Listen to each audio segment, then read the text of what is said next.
Okay, right. Go ahead and start the recording, Callum. Okay. Good evening, everyone. Welcome to this evening's meeting of the Community and Corporate Overview and Scrutiny meeting, held on the 23rd of November. Just a quick housekeeping. A reminder for everyone to make sure their mobile phones are turned off or on silent, together with any Alexa or Echo devices that you have. In addition, please be aware that this meeting is being recorded and broadcast live this evening. So please do keep your voices clean. In that regards, if you've got your when you are speaking, please do turn your camera on if possible. If you're not speaking, we can have the camera. You can have the camera turned off. And going through the attendance this evening, we have myself, Councillor Guy Grandison in the chair. We have Councillor Abdul Loynes. We have Councillor Alison Swaddle. We have Officer Callum Wareham. We have Officer Carol Camis. We have Councillor Charlotte Haytham Taylor. We have Officer Graham Ebers. We have Councillor Graham Howe. We have Councillor John Kaiser. We have Officer Keeley Clements. We have Officer Neil Carr. We have Councillor Pauline Hellier-Simons. We have Councillor Shirley Boynt. And we have Councillor Ulla Corinne Clark. Going through to, is there any apologies been received, Callum? Yes, Chairman, we have an apology from Emma Hobbs and Pauline Hellier-Simons is substituting. Okay, thank you. So going on to minutes of the previous meetings, there's a nice wad here. So we'll do them in bulk. We'll do them one at a time. So the meeting that was held on the 2nd of September, agenda item 50. Does anyone have any comments on those minutes? If you do, please put your hand up now.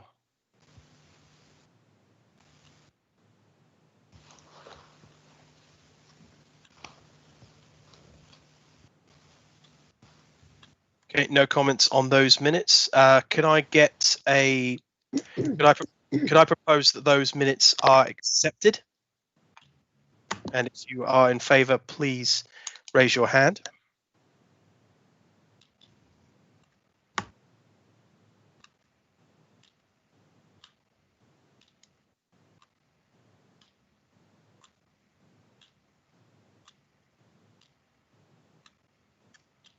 Okay, please put. Can you see my raised hand? Yes, I can see your raised hand, Alison. Guy, sorry, Guy, just to say, I think Paul's just joined us. Yeah, I've just spotted him as well. I have. Thank you, Guy. Apologies for delay. Teams kept throwing me out. Not guilty. Are you okay with the minutes, Paul? Were there any points you needed to raise? On the minutes from the September meeting? Yeah, I didn't have any. Thank you. Okay. So if everyone puts your hand down, is anyone against those minutes?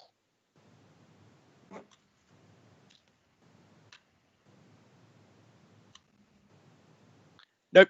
Okay.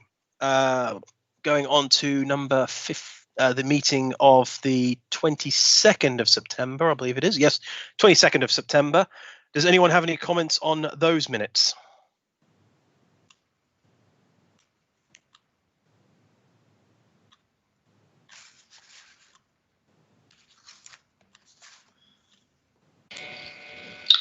Apologies, Guy. We've had trouble getting in. Hello, Clive. Not guilty. Don't know what's going on then. Never okay. for 1 minute thought that you were. Wrong company.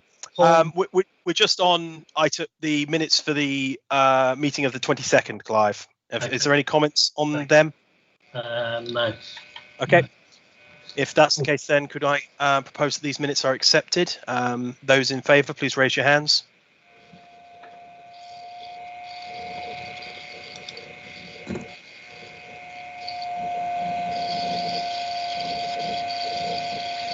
Okay, that's unanimous. And Clive, it sounds like you've got a vacuum cleaner going on in the background. Oh. If you could lower your hands, is anyone against those minutes?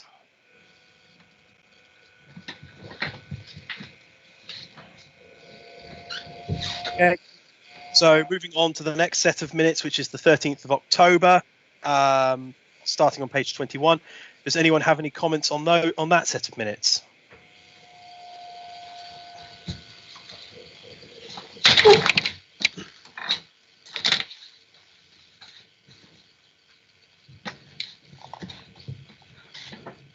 Okay. If that's the case, then with no comments on those ones, could I propose that those minutes be accepted as well? All those in favour, please raise your hand. I'm on 2 secs. By the way, Graham, you're off mute, so be careful what you say. Sorry, Chairman. No problem. Okay. That looks like. Is anyone against those minutes? Please lower your hands.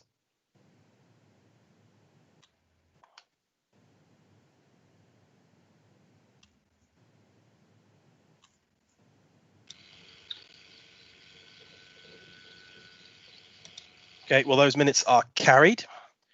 So moving on to the final set of minutes, I think, which is the 28th of October. Yes, it is. Now, I believe with these minutes, Callum, there was an email that went out recently, or am I going slightly mad through sleep deprivation? So I thought there was a clarification that was asked for this one. There were just some actions just sent around. Yes. Okay, so I did see that email, so I did see that, and that answered some of the questions that were to my satisfaction. Does anyone have any comments on these minutes for the 28th of October? Chairman, I'll abstain on this vote because I wasn't actually at that meeting. Fair enough, Pauline. Neil, I can see your hand shot up. Just to confirm, Guy, that all the minutes relating to the council's response to COVID-19, which are quite extensive, they've all been incorporated into the composite report that's going to the management committee on Wednesday.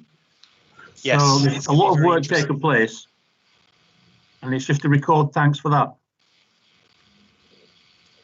Yeah. And thank you, and from me, Neil, thank you for basically, and to Callum and the officer team for collaborating and compiling that report, because it is a very good one in my opinion. Okay, but if no one's got any comments on this, can I propose that these minutes are accepted? And if you are in favour, please raise your hand.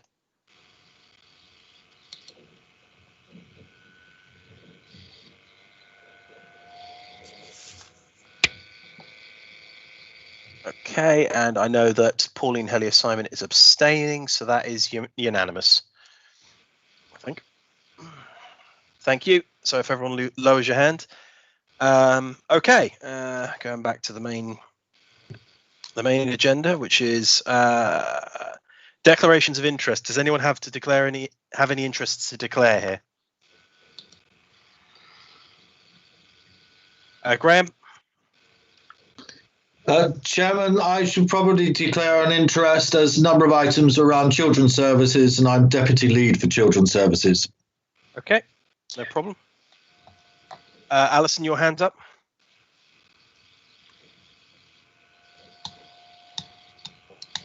Okay, never mind then. Hand's gone down.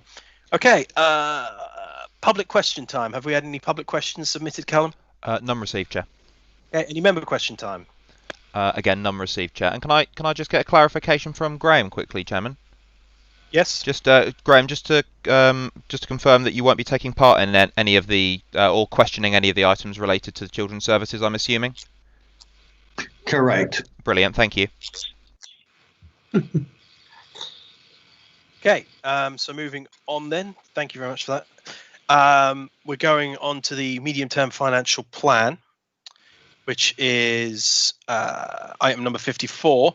Now, I have had a request from Ula Corinne for Children's Services to go first on this, which I have no objection to, because I think Children's Services might be the more meaty of the sections personally. So, so I can see Graham is unmuted. So are you giving a bit of a start of 10 on this, Graham, and then we're going into Children's Services, or what's going on?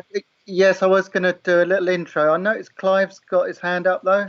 Yeah, if I could just a request, Guy, I find it easier when going through the minutes of the overview and scrutiny committees, if I know which councillor has asked a particular question, and on this one we don't say that Paul Fishwick asked a question or Alison Swaddle asked a question, but we do on health. So it's easier when you're going through the minutes afterwards to see that all of the questions that you asked, or you know that some other people asked, were actually there. So could I ask that this was done for this committee, that is done for this committee as well? It's a fair question, Clive. In that regard, it is a. I think it's down to the minute taker themselves, as it were. However, in addition, we have additional capacity now because this is being broadcast live, and these are all recorded as well. So the minutes are very much, in the way I'm seeing it, are very much just the reference that we look back to. The actual true record that is going on of all the conversation is those recordings, which, to be perfectly honest with YouTube's algorithm, are going to be up there for perpetuity. But I can see Callum's got his hand up, so perhaps he can go into greater detail there. Yep, thank you, Chairman. It's a writing style thing, Clive. I follow what Neil tends to do for overview and scrutiny management. If you look at their minutes, again, there's no reference to particular members. Yeah. I mean, for scrutiny in general, my personal view is it's a committee approach rather than a specific individual. And you do have, as Guy said, the added bonus now of the minutes, of the meeting recording being online. The reason I don't do it in the minutes is it tends to become, it tends to take the process slightly longer, to be honest, and you run into danger of somebody saying that their name doesn't appear enough, to put it bluntly. So I mean, I'm happy to do it if that's what the committee resolves. But yeah, that's not what I'm asking for, and it will just be easier to find questions that you've asked if you're just looking for your name, and I certainly wouldn't want to have to go back and listen to a couple of hours of YouTube. Everything. I'm afraid I haven't got that time. That's why I have things on in the background. Yeah, I would like there to be a change, really. Me and Callum will have a chat about it at some point. Okay.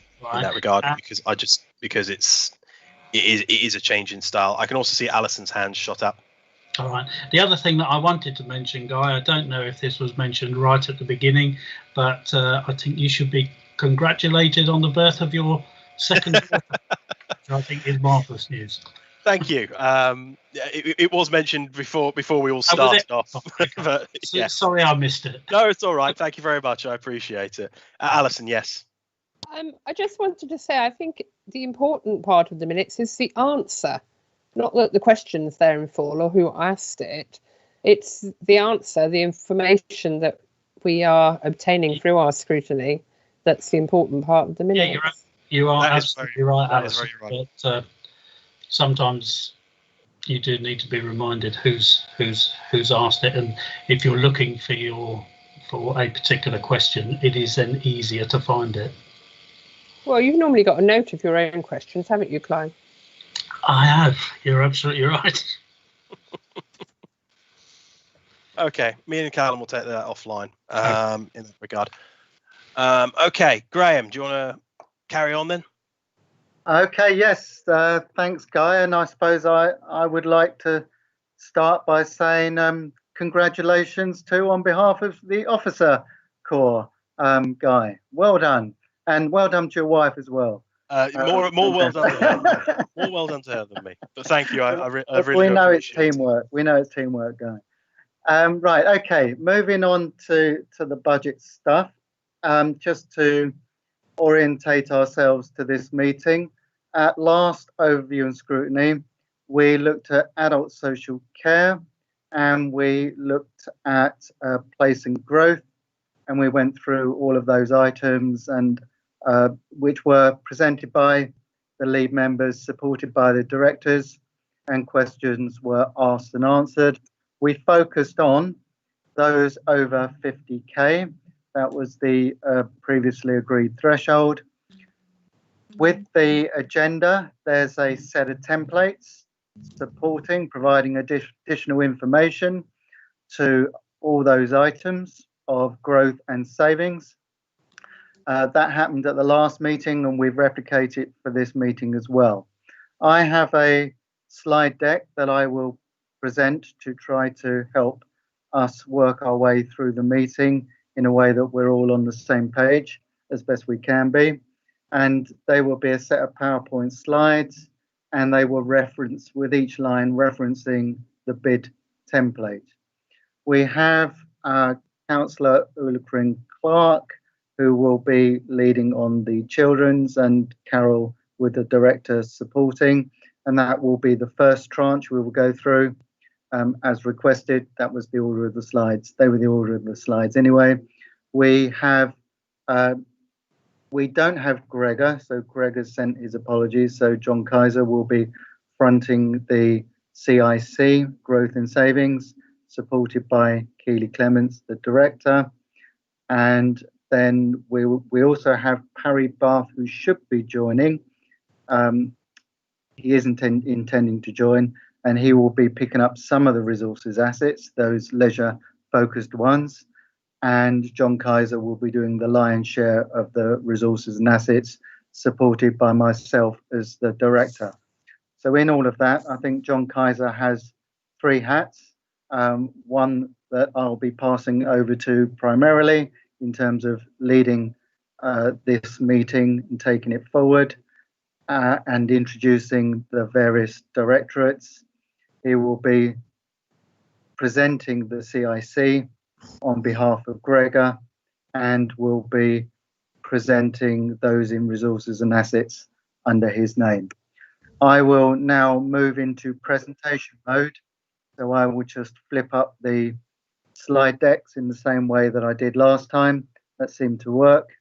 Obviously, I won't be able to see hands or refer to much else, but I will move backwards and forwards through the slide deck to aid the process of this meeting. So I'll get on and do that now and hand over to John Kaiser. Good evening, everybody. It's the same format as before. We've sat through a number of these meetings. They seem to work quite well. We obviously, well, I welcome as much input as possible.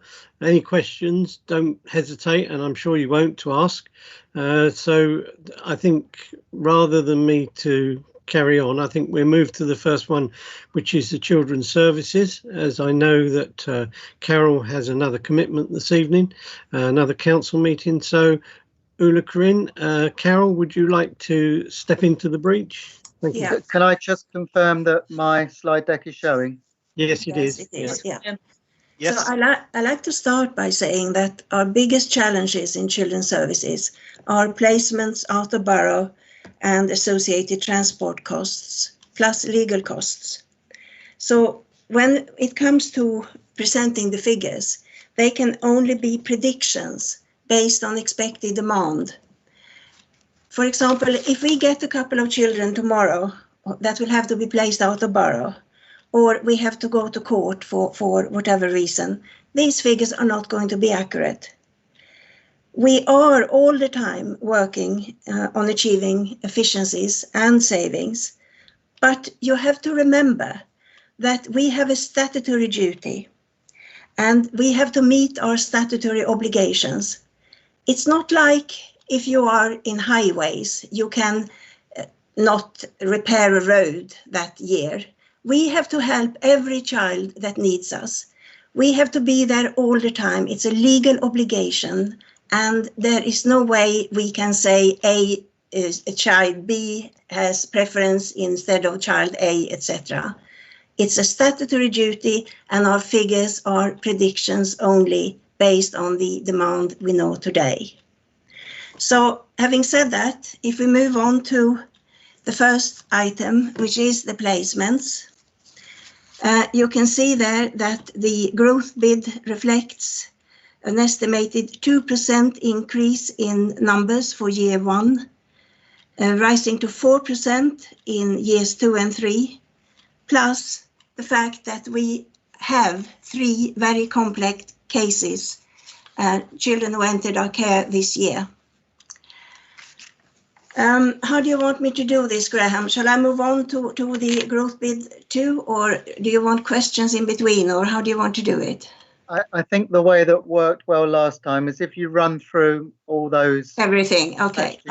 Your name, and then we take questions after. So then if we go on to our growth bid 2, legal costs, social care. This has increased because professionals are increasing their fees, and some of our cases are more complex. Again, this is nothing we can control. So please bear that in mind. Number 3 is a bit more hopeful because we have a new contract in respect of emergency duty service. And we expect that we can meet the costs and will avoid an overspend. So that's a very positive thing, but it wouldn't have happened had not Carol and her team negotiated a new contract. Home to school transport, as you know, costs are going up and up and up. And we have just finished a consultation. The last day for it was on the 6th of November. And officers are now busy going through the consultation to see how we may be able to make any savings and to issue a new home to school transport policy. Going back to legal costs, this time it's SEND. This is about parents challenging our assessments. For example, they don't agree that a particular school is the right one for their child, and they may not agree that the child would be successful there, etc. And they then take us to court and they challenge what decisions we have made. So these are our growth bids. Do you have any questions on those before I look at the savings? Do you want to finish off the savings? Okay, I'll do that then. Savings, the placement review. We have the Compass team in place now, which is really, really good news.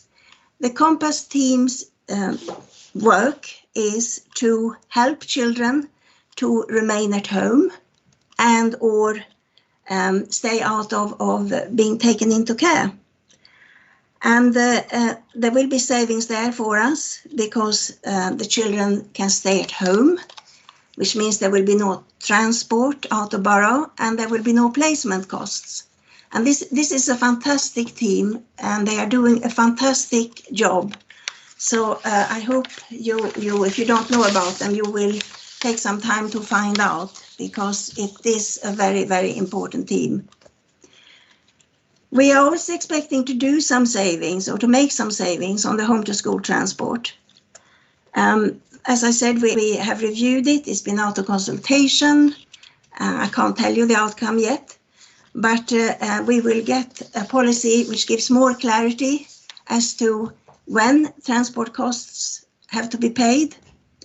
And everyone, especially parents, will know exactly where they stand. Presently, that isn't always the case. So I'm very pleased that we have been able to undertake this review and consultation. Our savings bid 17 is reconfiguration of children's services. We are looking at alternative ways of delivering support. At the same time as we must bear in mind that we can't jeopardize the fact that we are a statutory service. So watch this space. Legal review of social care and SEND.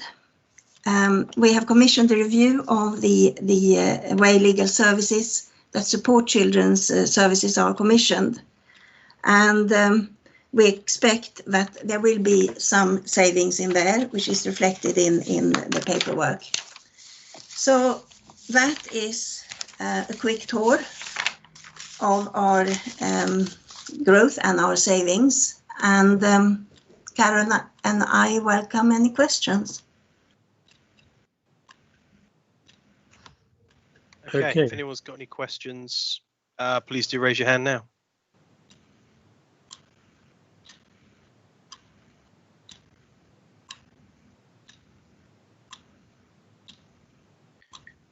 Okay, I can see some hands going up. Starting off with Shirley. Thank you, Chair. Yeah, thank you, Ulla Karen. That was very interesting. Can I just ask one sort of question which alludes a little bit back to this equivalent meeting last year where we talked about budget setting, and one of the things we talked about a lot then was how there were lots of bids for growth because the aim was to get to a good report from Ofsted. Mm-hmm. And in this current round of budget setting, I haven't seen Ofsted mentioned, so I thought it might be helpful for us to know where the department thinks it's at, where Children's Services thinks it's at in terms of getting a good report from Ofsted. Well, our intention is to be judged good, and that is not just because it's nice to be good. It's because it's always more expensive to be regarded as in need of improvements, because if you are in need of improvements, you still have to show that you are progressing, that you are going the right way, and improvements cost money, and efficiencies can only be achieved if we are good. So at the back of all this, it is our intention to become good, and then as we see, it is only one way, and that's up. Okay, and how far away do you think that elusive good report would be? Do you want me to take that, Ulla? Yes, please do, Karen. So the investment in terms of getting to good features mainly in our special items rather than our growth, because our growth is obviously to the baseline budget, whereas our special items we use as part of our improvement, our transformation. So those figures will be shared moving through the process. How far away are we? Well, we're probably expecting an inspection in the early part of 2022, and our intention would be to be judged as good then. Right. Okay, that's good. It's good to have a time scale that you've got in mind. It's a 3-year inspection cycle. So if we have the option to ask Ofsted to come in early, so if we think that we are doing better and making greater progress, we might suggest, as part of our annual conversation with them next spring, that we would be open to them coming back for a full inspection. But if we, given COVID, some of the things that we have undertaken have been delayed slightly. So we probably will make the assessment to say we're on track for the usual cycle, and we think that we'll be in a place where we should be judged as good at that point. Okay, thank you. Thank you. Things change, but all things being equal. Yeah, thank you. And could I just ask one more thing on that? One of the questions that I raised, I remember raising last time, was to do with locum staff, and trying to replace those staff with permanent staff, which you felt would help towards improving standards. And has that come about? Yes, so that's a special item. Oh, it is. Okay, so sorry, that last time they came into this. So last year we put a growth bid in to make sure that the establishment of social workers was correct, with a special item to address the agency rate. And so now that that's in growth, we haven't put another growth bid in, but the special item is over 3 years. Right. Okay. Thank you for clarifying that. You'll have to save that question for next time. I will. I'll have to remember it. Thank you. I think Paul has had his hand up as well, didn't you, Paul? Yes, he did. I was waiting for Guy to call me, actually. I'm a little slow right now. Thank you very much. Thank you for your presentation. You actually answered, I think, partly one of my questions, which was about the 2% and 4% increase and what they were based on. But has the impact of COVID-19 job losses or potential job losses, mental health issues of parents, etc., been considered for next year's projections? I will leave that question to Carol to answer, but I would say that this is one of the unknowns, because we don't really have the full picture yet. COVID is still going on. Is there really a percentage factor being included in those increases? So not in terms of placement costs, although we do have 3 children already in our system that weren't in prior to COVID. Our placement growth is based on a really stringent model now. So where we were last year to where we are this year in terms of being able to model what we think our need is, we are able to base that on factual information and then inflation, moving the children that are leaving the care system and accommodating new children in. We can't necessarily accurately budget for those families with mental health and those families that may come in. We are monitoring them through what we call our front door. So as we get more information and intelligence about the need, we will obviously progress through if there's additional growth required. So it's a watch and brief, as Corinne says, on that space, because we are trying to get a picture, but it's not easy because there's multiple factors that would lead to the child of the family becoming accommodating and needing a placement. And so you probably won't know that for maybe another 6 or 12 months, the impact on the child per se in terms of costs for children's services budget. Okay, thank you for that. What would happen if a child whose needs meant we needed to find them a place in an independent residential school? What would happen in this particular case?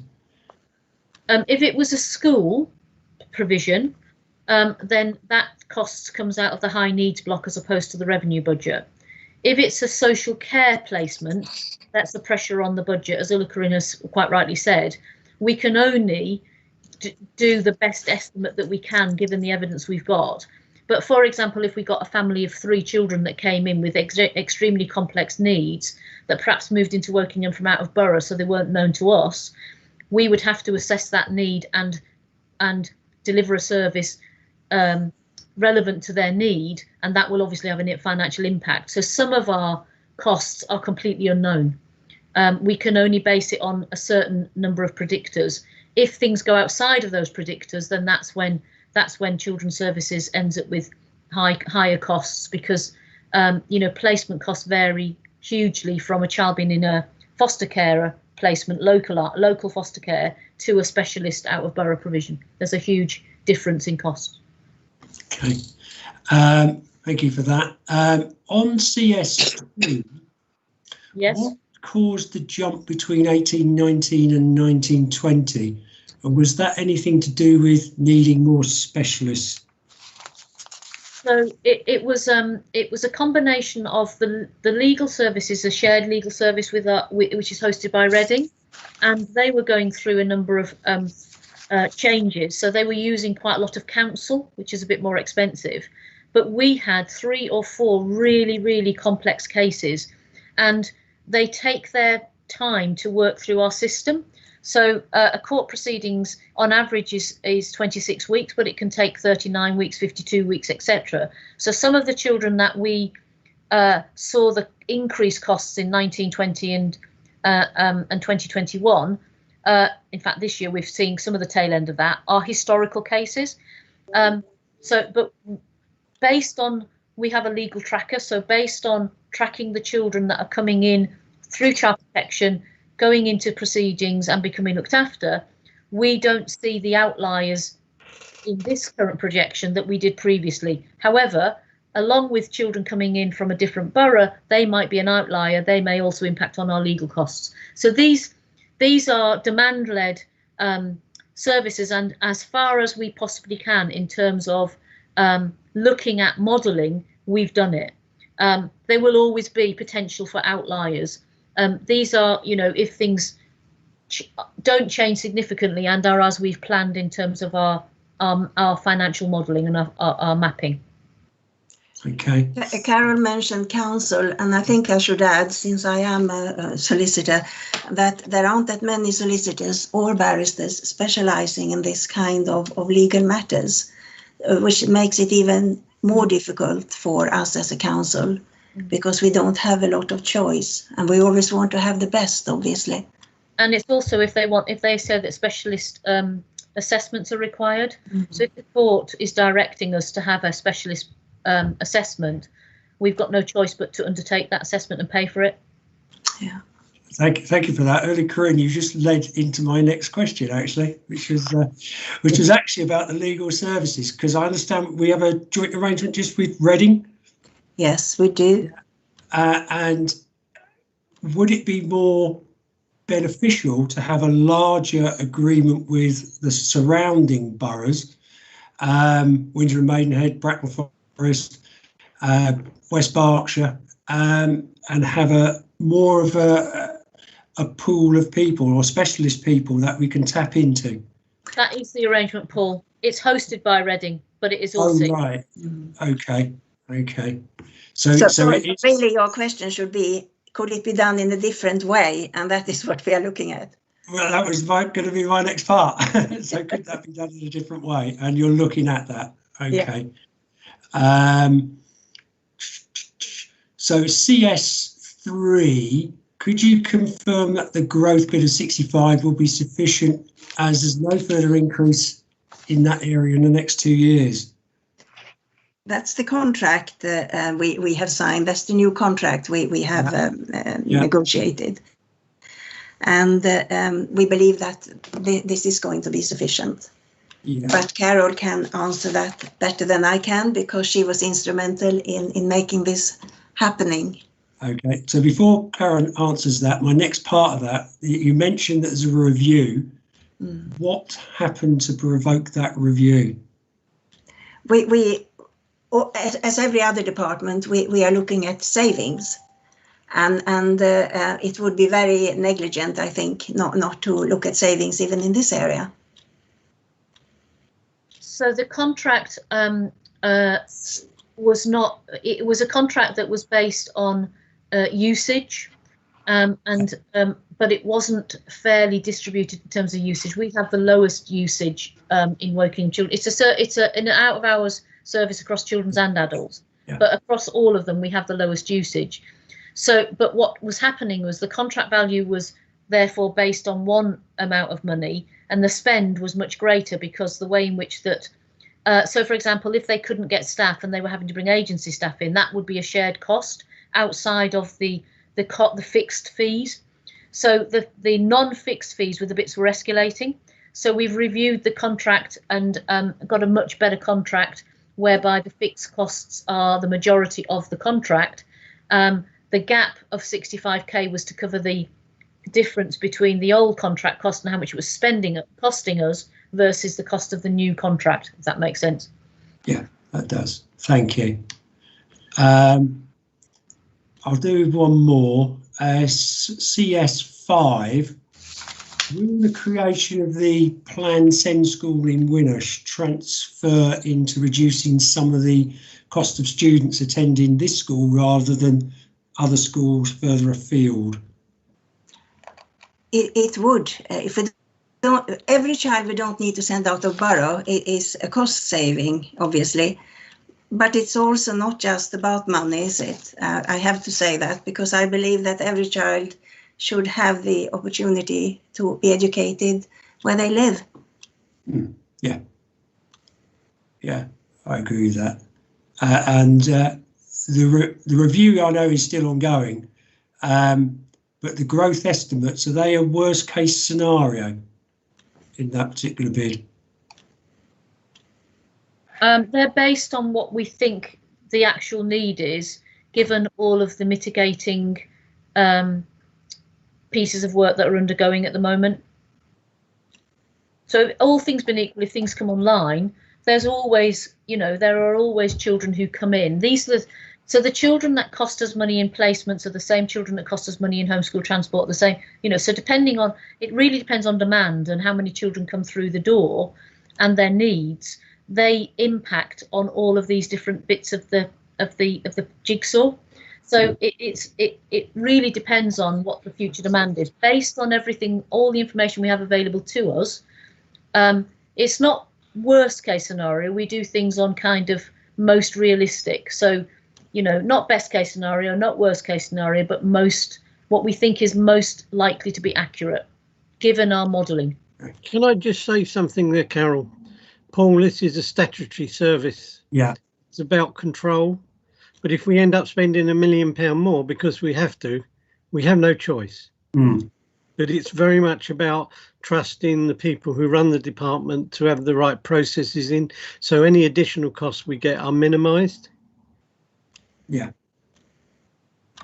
Thank you, John. Thank you. Paul, can I get Alison and then we can come back to you? Yes, certainly.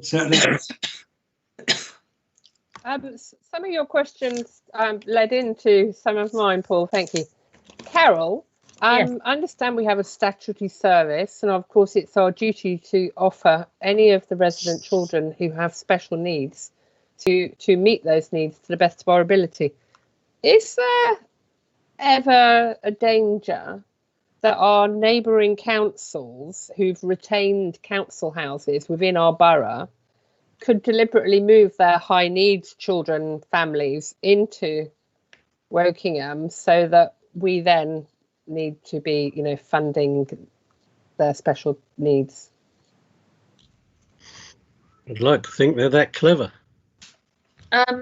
If they are occupying, well, I mean, our admission services are really, really astute at picking out where we feel that families are asking for things or using two addresses, for example.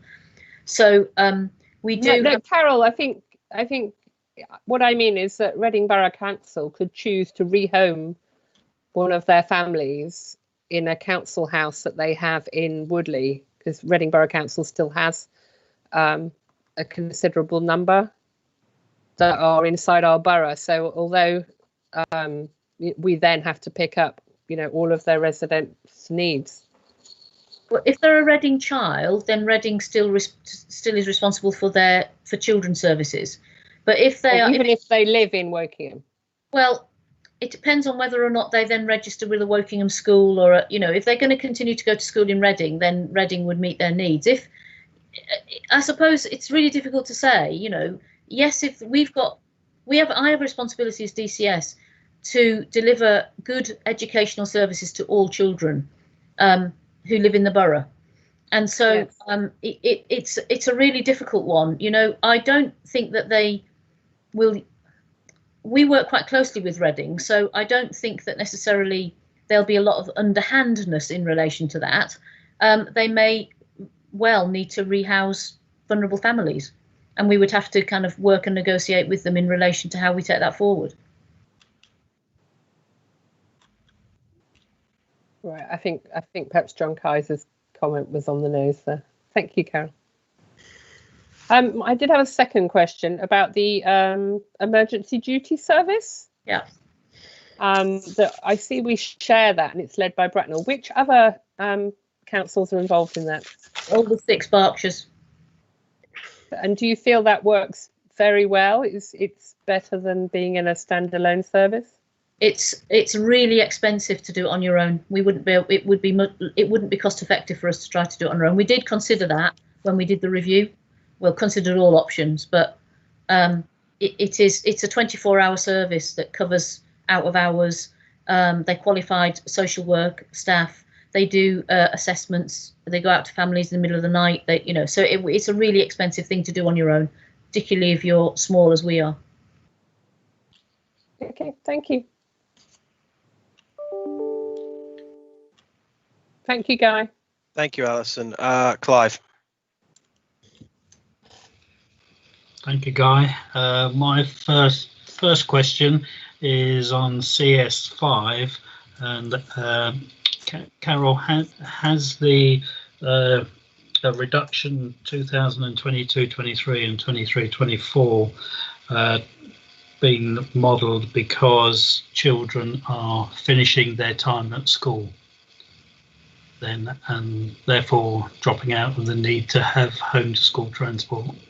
It's more been modelled on the availability of the new school and the new provision within the borough, and that will be a staggered entry, so it will continue to it won't be full until 2026.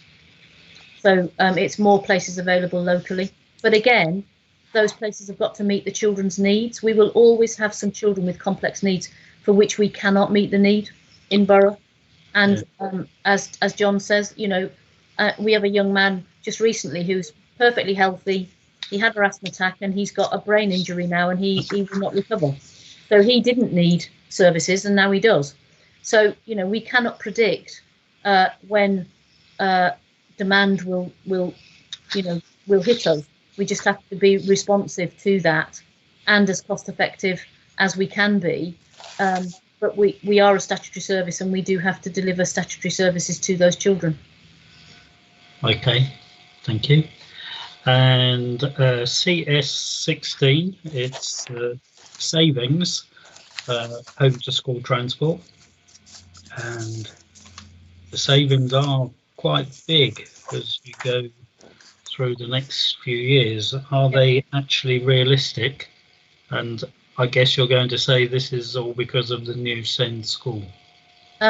So it's twofold. So we've got we're undertaking a policy review. We're undertaking looking at a dynamic purchasing system, and we're looking at route optimization. So there are a number of key things that will come online in the 22-23 kind of time frame and beyond, that mean that we think that is when we will see the savings of the work that we're doing now. It won't happen quickly. And then we will have additional places. So it's a combination of more stringent approach to what we do, more effectively running the service, and the fact that we're going to have a bit more local provision. Okay, what does a dynamic purchasing system mean? It's a way to procure your services so you get best value and best quality. Also, home to school transport should sit in children's services and nowhere else. That's more the truth. That's more the truth, Clive. That children's services have sat in one area, who arrange it but don't stand the cost. We're now going to be moving it from the area from that area to the area that does stand the cost. So I guess that's a posh way of saying the people who pay for it now will be responsible for it. But also it will be dealt with by people who have the expertise, who understands what needs to be done, what is required in each case. Okay. And then moving on to CS15. And this is placements review and savings again. So with the review of the strategy, does this mean that Wokingham Borough Council won't be offering so much support in these years, 2022, 23, 23, 24? No, absolutely not. We will be offering the support. Again, it's a statutory service. We have to deliver. We have to provide appropriate placement in line with the risks presented by the children, and that can be all sorts of different levels of risk and all sorts of different areas of risk. This is because we've just got off the ground our Compass team, and we've done our modelling in relation to how many children that they need to work with to keep at home rather than become looked after, and therefore go into expensive placements. Then there's also some more stringent work being undertaken with our health providers to ensure that if children have multiple needs, that those needs, the costs of those needs, are being met by the right part of the system. So it's a combination of, we do line by line reviews now on every single child. So we're mapping every single child through our system. So we know when every single child can be stepped down. So there are some children that, they won't need the same level of support throughout their period of time with us in children's social care. So they might need X provider when they're 8, 9, 10, 11 years old. They might need a different one when they're 11, 12, 13. They might need a different one when they're 14, 15, 16. They might need a different one when they become what we call a care leaver. This also includes care leavers costs. So it's based on our modelling in relation to our population of children. As Ulla Corinne said right at the outset, The difficulty for us is we can't predict the children that are coming in always. We can predict the children that are in our system now on a child protection plan. We can predict the children that our children need, that are known to us, and of those, how many children go into become a looked after child. We have no control over those children that are not known to us, and in significant cases of, let's say, sexual abuse, we may not know the family. But as soon as something serious like that happens, those children will become looked after. If we can't, well, they become looked after. We'll place them with family if we can. If we can't place them with family, then they'll have to be placed with either foster carers or more complex placements. If they've got complex needs because of what's happened to them, it costs us more money. But we will always do it on a case-by-case basis. Okay. All right, thanks. And question on CS17. So CS 15 and 16, both quite large amount of savings over the next few years, and then another large amount of savings on CS17 on top of the two previous ones. Are these actually realistic and achievable? So we are working a model up at the moment. So we're starting to work the model from January. We're starting to look at drawing together the different elements of it now. We will go into full scoping of what that may mean. We'll be doing some research. We'll be looking at best practice. We'll be looking at what other models operate in other places. And this is not about reducing the service to our children. This is about doing it differently. I get that. I think you're very strong on not reducing service and improving service and making up for maybe some of the mistakes of underfunding of the last few years. So I think you're doing you and your team doing a wonderful job, actually. Really good. So I'm sorry I just interrupted you there. If you want to carry on with the answer. It's okay. I mean, I think, we've got to be realistic about what is achievable, which is why those savings are in 23-24. We've got to be realistic about the attainment we need to, get from Ofsted. And certainly John and Councillor Clark and John Holsler, but all been very supportive in, we need to have a watch and brief on these things. But we believe that we are in a position where we will look at what the reconfiguration of children's services would look like, what the delivery model would be, and if we find that there is, we do think that's going to be difficult, then we will be reporting straight back through our lead member, through John to say, this is and Graham and Susan to say that this is how far we think we can get with this. But at the moment, we are saying that we believe that there are things that we can do to reconfigure the way we deliver our services that will deliver efficiencies. And that's our plan. That's our target and that's our plan. And we have 3 or 4 big ticket areas that we will be reviewing to get us as close to and hit that mark if it's possible. And at the moment, as I say, that's our plan. So, of course, they're all caveated because we just don't know what the future will hold. No. And we don't know, we don't know the impact of COVID yet. So these are our kind of most intelligent estimates, if you like, in relation to how we believe that we can make the improvements in children's services and be efficient and effective. But we will have to keep a watch and brief, as you would expect me to professionally. It would be remiss of me not to do so. Yep.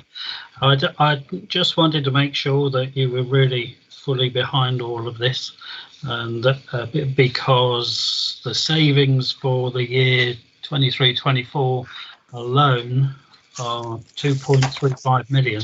Yep. Which is one heck of a lot of money. Yep. And if we've got it wrong, then we've stored up quite a big problem for the budget that year. Yep. If this is wrong. So I think it's important for us to understand that you really think that you're right here and these are realistic and achievable savings. Which is why we're doing the work really early. So the work has already begun, so that if we find that it isn't going to be achievable for all sorts of different reasons, not just because the number's not achievable, but, you know, if that's the case, but because of new children coming through, new challenges, new pressures, we will alert everybody who needs to be alerted really early. So by the middle of next year, we will absolutely know whether that is absolutely achievable. Yep. Okay. Thank you. Can I just say, Very happy with your answer. Thank you. Clive, we do have a number of years to get there, and of course, one of the things that I'm always looking at is whether or not the past is an indicator to the future, and whether the percentages we spend in each area will remain the same. There is some changes going on, there's no doubt about it. And just because we spent X percent of the budget on roads, for instance, or adult, we may not be spending the same on those percentages going forward. And hopefully when we get into year 2, that will be indicated to us very clearly.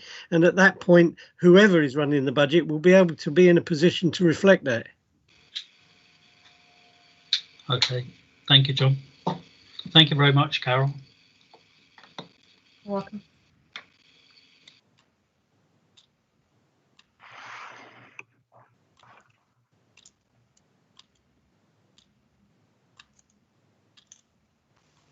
Abdul. Thank you, Guy. My question, between 1 and 18, all the CS, all this prediction figure you've given us or showing us, I know they're all predicted figure. If the settlement figures, once we know, come aboard, will it change? How likely to change those figures? Graham, I think you better answer that. Okay. Thanks, Adil. I guess you're talking about the local government finance settlement that determines the grant for local authorities? Yes, on 25th. Yeah. Although there's likely to be a comprehensive spending review announcement shortly, that won't determine the amount of grant that the local authority receives. However, this sits in some ways independent of that. So regardless of how much funding the local authority receive, we have to go through each directorate, working out how much additional budget we need to meet our statutory services and our key priorities. And when I say work out the budget, it's exactly in the way that Carol described. I would describe it as the best estimate. That's not best case. That's not worst case. It's what you think, given the appropriate amount of diligence, attention, and focus, what you think those budgets will be. We then have to see how that all fits together in the round, and I've already presented that to this committee as best I can in the summary position. So at the moment, given my best estimate on everything and incorporating all the directorate submissions, it hangs together in the round, and this is the Children's Services best endeavours to make cost reductions on this page and requirements of growth on the previous page, recognising that they will be doing all they can to contain growth where possible. Right. And so in summary, it doesn't actually make any difference. So, for example, placement growth will not be affected by the local government finance settlement. Okay, well, that's very pleasing if it's not connected to that. My other question is, as you probably agree, we do have overspend on children's services as a history of this council. If you go back and have a look at it, that's why I was just assuming it's a large amount of saving, and we are talking about saving. But I think Carol has also mentioned that there has been no service cut. Absolutely. Is that right, Carol? It can't be service cuts because it's a statutory service. Thank you. Thank you, Ulla Karan. Good to hear that. Can I just come in on the overspend, underspend? If you look at the revenue monitoring this year, and set aside COVID, which in the main is one-off, and there are some ongoing costs associated with COVID, but in the main they're for the year in the revenue monitoring. Our business as usual budget monitoring against children's services shows that it's very close to the budget this year, as opposed to, I understand what you're saying, in previous years, children's services were showing quite significant overspends, which I think gives a degree, or quite a degree, of assurance that the budgets have now been built up to levels that they need to be at, and so that the normal circumstance of spending is pretty close to budget, and that's been presented to date in the revenue monitoring during this year. Thank you for your explanation. Much appreciated. Thank you, Guy. Thank you, Abdul. I have now extracted myself from my youngest daughter. I'm going to ask a couple of questions and then I'm going to go back to Paul. The one that strikes me is the home to school transport. I know a lot of questions have been asked, but I want to talk potentially about this year just so I can get an understanding in that. Has there actually been any impact with C19 within home to school transport provision? Now, in my head, there should have been some changes, because I don't think personally there would have been many those in the SEND bracket that wouldn't have gone to school, because unless they were having to self-isolate. But also I assume that there may have been an increase because you could no longer send people in a bus, for example, due to the capacity. Can we get an indication on what changes there have been on that? Because the reason why I'm asking, is there anything we can learn from it? So we've had to put some fairly specialist services in, but they have been captured in the COVID costs, as Graham's made reference to them. And we did get a grant from the government to cover some of those costs when schools opened their doors more fully from September. So there is no reduction in the delivery model, because, as you rightly say, we've had to lay more transport on to get children to school, because more of them had to go individually. And then from September, we've had to lay buses on to each school, because children have not been able to mix cross schools. So normally you'd have schools that would pick up children that would go to a number of schools. So we've had to lay on additional transport so that, let's say the Holt school, for example, only Holt children are in that transport. So it's not a full, and then they've had to have social distancing on the bus. So there's no saving. In fact, we've had to spend more. In terms of lessons learned, we wouldn't want to do run a service as we're running it now, because obviously it's costing us more money. We believe that our new policy is a better way to deliver our homeschool transport, and that's the work that we've done, and any lessons learned have been captured in that. Okay, that's fine. That is basically what I was hoping the answer to be, because if there'd been a reduction, I would have been a reduction in the cost of sending kids to school. I've been slightly more worried in that regard. And most of my other questions basically got asked, because they always do. But the other aspect is more of a case of how confident are you, Carol and Corinne, in basically meeting this planned budget for next year and then the year after. 2023, 2024 there are some huge numbers in there, but I think it's more important to basically focus on the next 2 years first, because if those numbers can be achieved, then 23-24 is potentially achievable. If those 2 years can't be achieved, then there's a bigger problem. So we can only be as confident as we can be, given what we've said, which is that we're planning it on models of finance that we're using to track our service provision and our service need, but we can't have any idea about what may come down the track completely outside of that. So there's always things that can come left field in children's services. And because of the statutory nature, we have no option but to deliver against it. We would always try to do that within our financial envelope, but the costs, as Corinne said right at the outset, 3 children coming into our system can make a huge difference to our placement costs, for example, and we may not be able to consume that. So we would be alerting the right people immediately that happens. And in fact, whenever we've had pressures in the system, we've monitored them through CLT and with members to see whether or not they're a spike and just a kind of spike and a blip, or whether or not they become the new trend. Because there's a difference between being a spike and a blip and how we address that financially, and something becoming a new trend. So which is why COVID and the impact of COVID on children is something that will take a while to work through our system. And there is nothing built into this budget for COVID.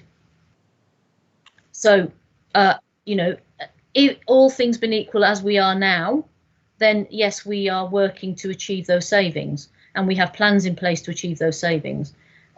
It's the things that I can't control that make it really difficult for me to say 100% that I'm in a position to be able to meet those targets. And that goes to the whole budget, doesn't it, Carol? We can only predict. Yeah, that's the honest answer.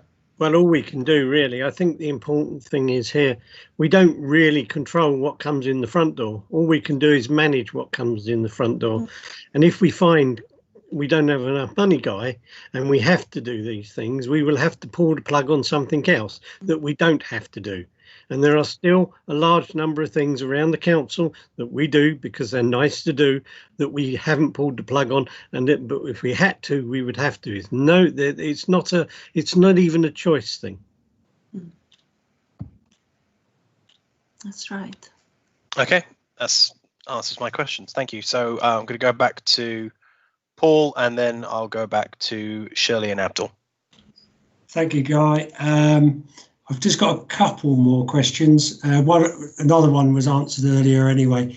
Back to CS8, I think Carol's answer to Clive might be the same, actually, as a different question, though, that he had. It stated that previous overspends have been met, but this is not sustainable, and you have growth of 100,000. But nothing beyond that. How robust is that 100,000 for the next 3-year period? We think that based on the cases that we're projecting through, we think that is right. We didn't have an existing budget for legal costs, which is why we overspent, because we didn't have a budget in the first place. Right. So it's when these cases go to really, when they go to tribunal and they're really, really complex, and often they're both so a child with SEND could also be a looked after child.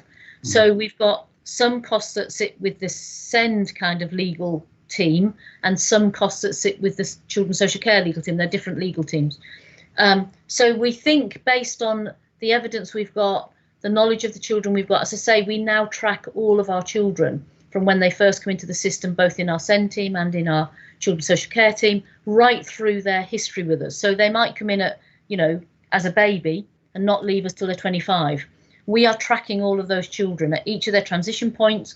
So with our best intelligence, and we have a lot more intelligence now to do any of this mapping than we did, 1 or 2 years ago, that is our best estimate of what we think the realistic cost will be.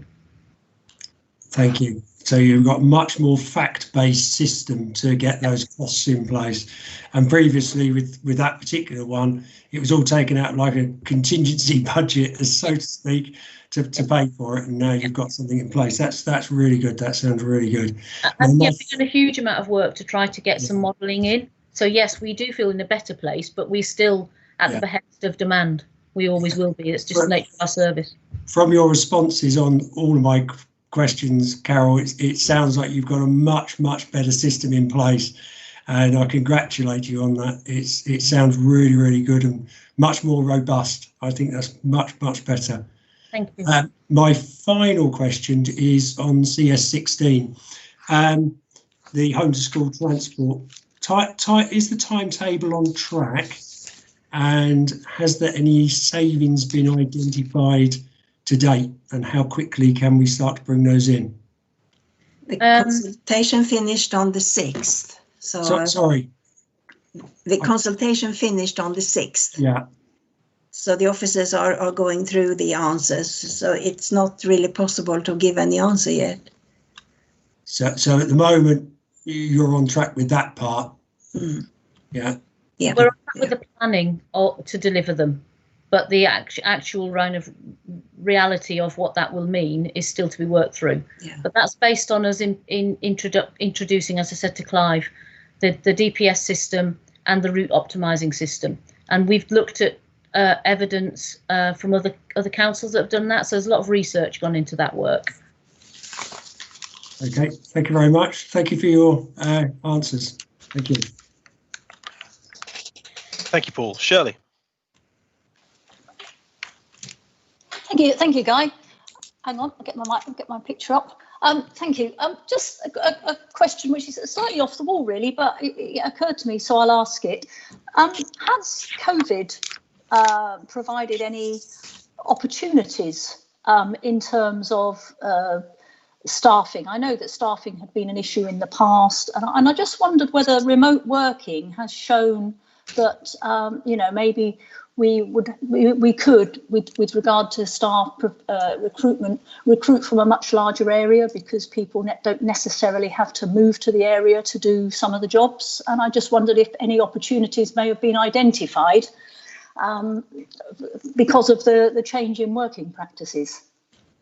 So that's less so for frontline staff, which most of my staff are, because they've got to go out and do visits and see families. So they do need to be obviously relatively local. There are some opportunities, I think, across the organisation as a whole, but not necessarily less so, I'd say, in children's services. Yeah. Okay. Thank you. It was just a random thought that popped in, so I would ask. Thank you. So it's a good question, Shirley.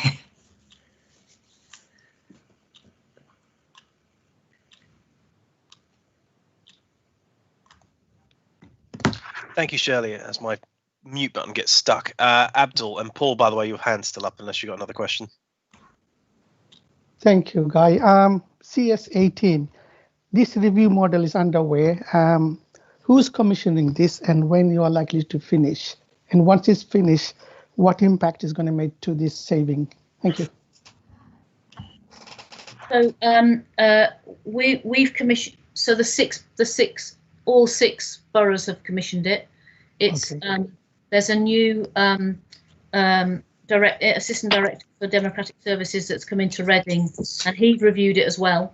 And so we're all working on it together. There's a working group that's working through all the different aspects.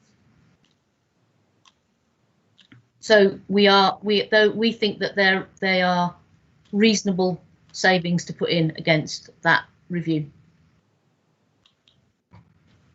Okay, thank you. Thank you, Carol. You're welcome. Thank you, Abdul. Yeah,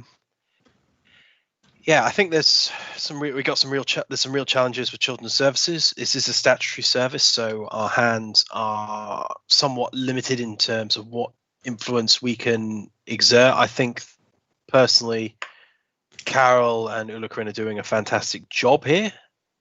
This is a challenge, but we do want to get to good. So I personally have got nothing else. So I think we just need to keep an eye on what is going on here. And I know that Carol does need to head off to another meeting. So if there's any further questions, just quickly, Pauline. Pauline?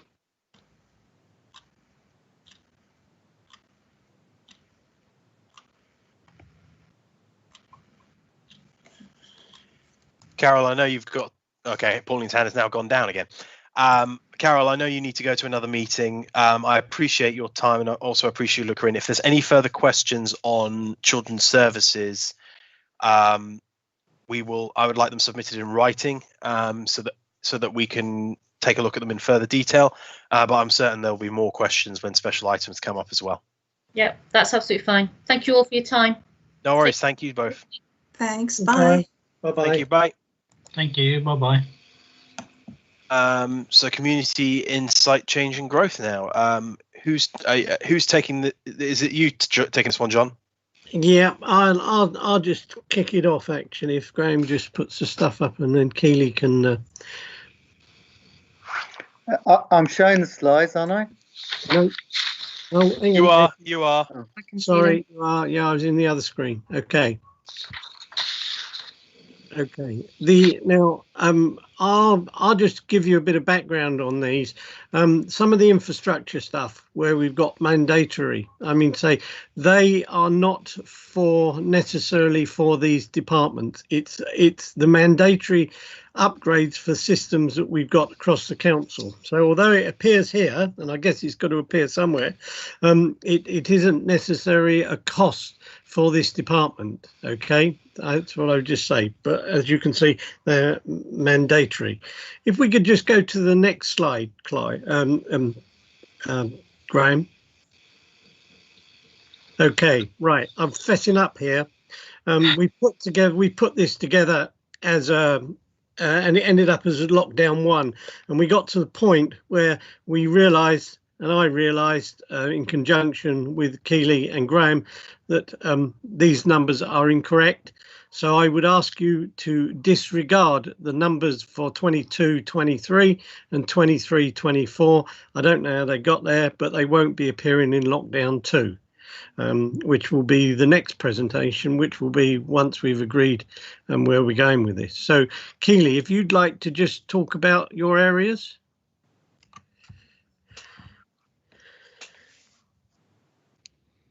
Sorry, guys, just coming off mute. Hello, everyone. Good evening.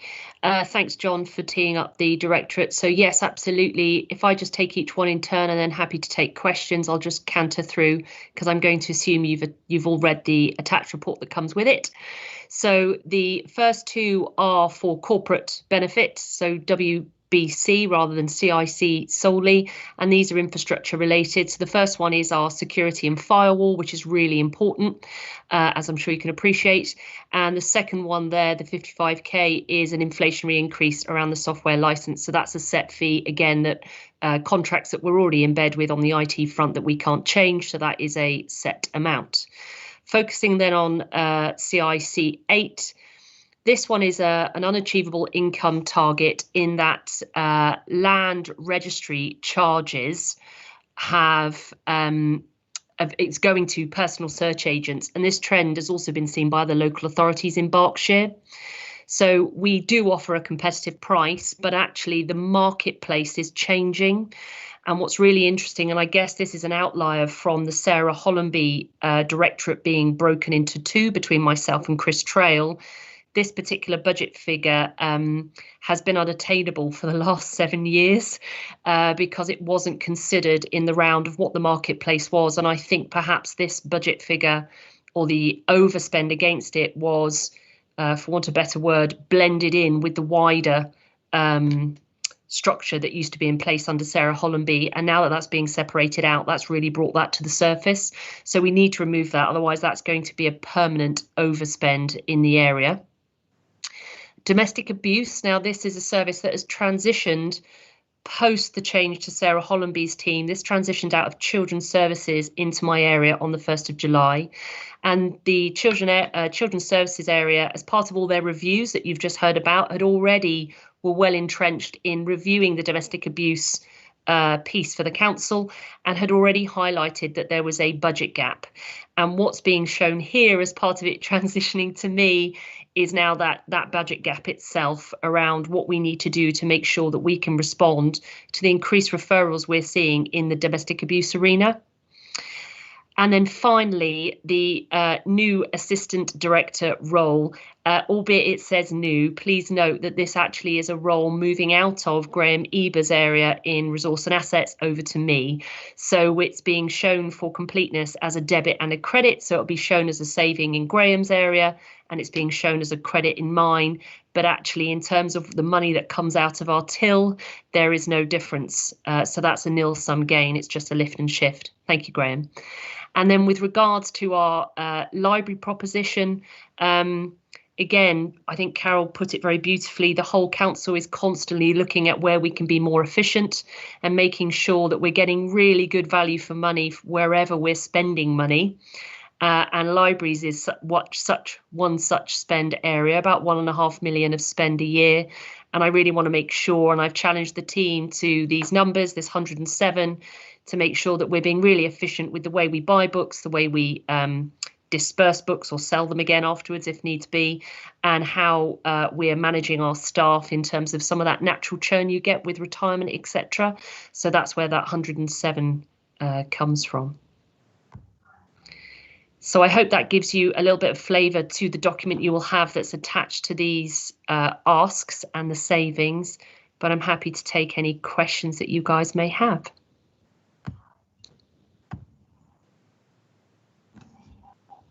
Oh, our slides have changed, Graham. We've gone back to the. We're now watching ourselves again. It was I didn't do anything. Who is sharing? You might try and unshare and reshare. Let me again. Whilst we get the slides up, if you've got any questions, please start putting your hands up. Is it? I can see. Is it back now? It's not back yet. Yeah. Okay. Oh, we're waiting for that. Clive, do you want to start asking your questions? Yes, thank you, Guy. Thank you very much, Keely. Thanks, nice to see you. You. First page is for me is CIC 33. So this is about libraries. And on the third line down, we have a statement: savings will come from things such as optimizing libraries' budget. Yeah. Yeah, sounds nice. What does it mean? Yes. So the library folk have explained to me that the way in which they purchase books, they feel that they could probably be more robust in making sure that their purchasing of books is to the most optimum price. They think there's a little wiggle room there. They also think that with some of the uptakes, obviously to Shirley's question earlier about what opportunities COVID has presented or what new ways of working COVID has presented, obviously our libraries have been forced to be virtual. And I'm not saying that that's what we want going forward, but absolutely that's encouraged customers to use the library in a slightly different way, which means we can look at how we man our staffing around that. We have a member of staff, probably one of a more senior member of staff that's due to retire before the financial year end. And what we'll be looking to do is trying to alter the rotas in such a way that we can cover that staffing gap, which is also about optimizing the budget on the staffing front as well without reducing our hours. So it's a mixture of things, Clive. It's a bit of a pick and mix of trying to pull at lots of strings to try and get to that number. But separate to that, working with Gregor, we are looking at the library proposition. What could that look like in the years to come? Because there's some really good, I mean, we'll never get rid of books. They're a beautiful thing, and that's really important to this proposition. No, not at all, over my dead body. But, there are different ways we can do things, and there are things out in the market such as RFI bookshelves that you can return your book and just place it onto, and it reads that book and it acknowledges it on your app that you've returned your book, and so on and so forth. So there's things we can do that actually could give us an opportunity to extend our hours, which would be really positive. So that's kind of the library piece that we're working on. Yes, so I'm glad you're talking about hours, because you mentioned in this same paragraph optimizing opening hours. Sure. So that is more of an extension of opening hours. It certainly isn't a cut in opening hours. So I think there's two would parts. that be right? I think assumption. Well, I think, Clive, it's a bit of both, purely and simply because if there's nobody coming in between 10 and 11, for instance, there's no point being open if everybody comes in at 12 o'clock. So, but no times will be changed until the work's been done. We understand the average person, the average take up during the hours, and we will optimize the hours to make it available when most people want it. Yeah. Can I just check on presenting now? Yes, let's come back. Thank you, Graham. Yes, you are. Yeah. And then if I go back to CIC1, this is increase in our firewall budget, I think. So I think nobody could disagree with that. It's probably very long overdue. So. Well, what's really interesting, Clive, actually, is I was talking to Sally Watkins, who's my AD for change and digital and change, including IT, and she was saying today that the government are sending a lot more emails to her IT team, specifically explaining that the risk of phishing and attacks are on the increase, particularly from certain countries. And we've actually had one happen with a councillor. I can't name that, but we have had one happen in the last few weeks. So this really is pertinent, and it's just not negotiable. Yes. So that was going to move on to the next part of my question. And then there's the ones that I receive and just absolutely ruin their days.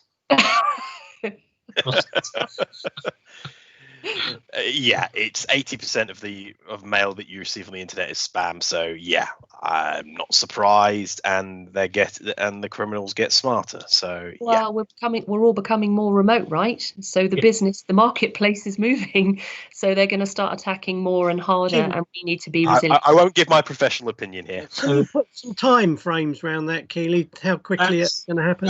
That's what I'm asking, John. When are we actually going to have a better firewall?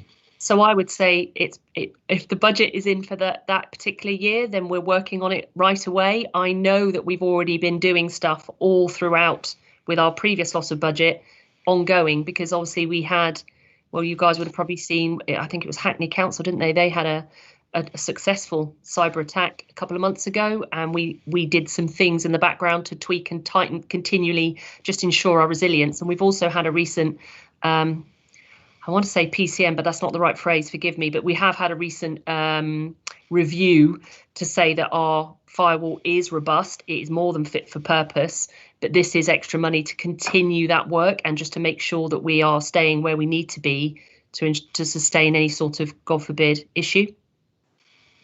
Okay, I would have hoped that you'd have said that it was going to start in April, because that's...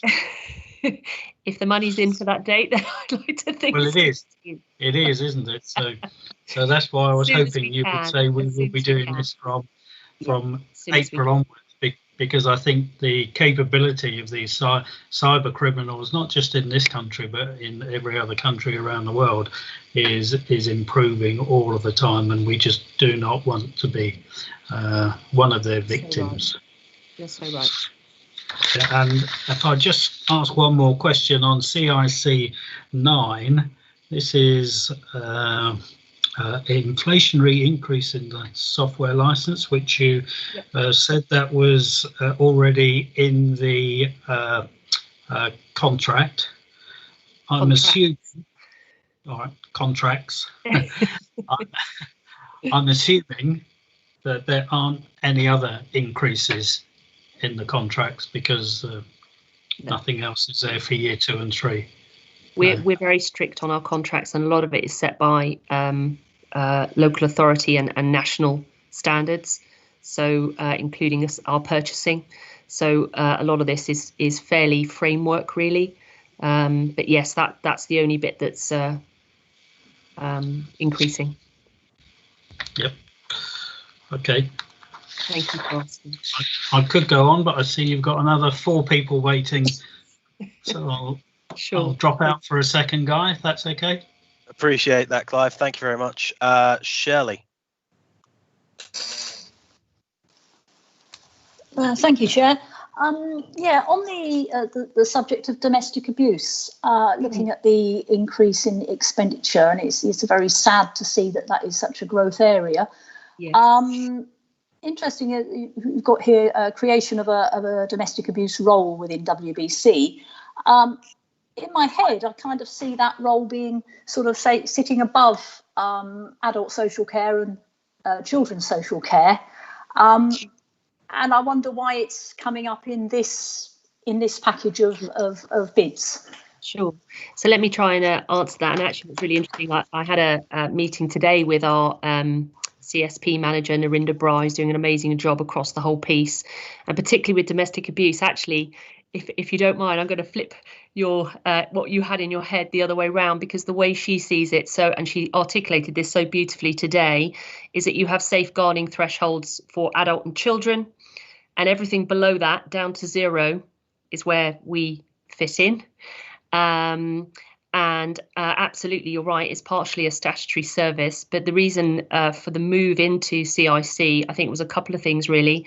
It was to bring the ASB, CSP initiative and agenda all together, and actually the localities element that I have within my team. So I look after customer and localities, and the localities team help with that community piece, that enforcement piece. They're the kind of our eyes and ears for our community to understand what's going on. And so that fits really well. And also partly because obviously with Carol having such a heavy children's agenda, we need to make sure that we've got the right management oversight across all of these really important pieces. And it's almost to share that load.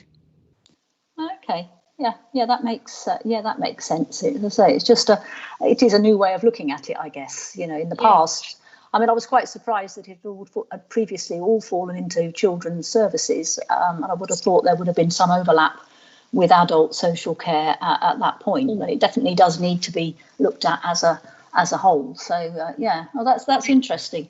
They do work hand in glove. So, I mean, it's a great point you've raised. They absolutely work hand in glove with children and adults, and make sure that from the 0 to the threshold, we're trying to stop that demand. Back to Carol's point, you know, we're really trying to make sure we've got the right interventions in place to stop that coming through their front door, because that's when the costs start to really spin up. And I think also something I didn't realise, because obviously I've only been with the council a few months now, but corporate history was that the localities officers also used to be community safety partnership officers as well, and they had that role. Obviously that got disaggregated when it got moved into children. So actually by putting that back, and that's something we need to look at again, that's another way again just to try and amplify our eyes and ears on the ground and just make sure that we're trying to understand our communities where some of this stuff is happening, and if there's different ways we can approach it.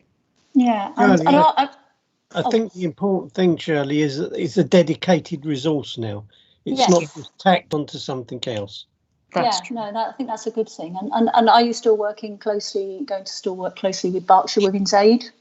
Oh, brilliant. Yes, we work with them. Yeah. No, that's good. Thank you very much. Thank you, Shirley.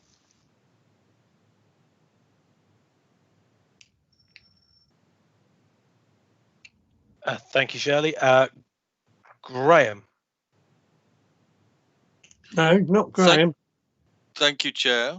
Oh, that Graham, yeah. Yeah, there's 2 Grahams. John. Too many Johns and too many Grahams. Whose fault's that then? That's John squared and Graham rounded. I'm in trouble now.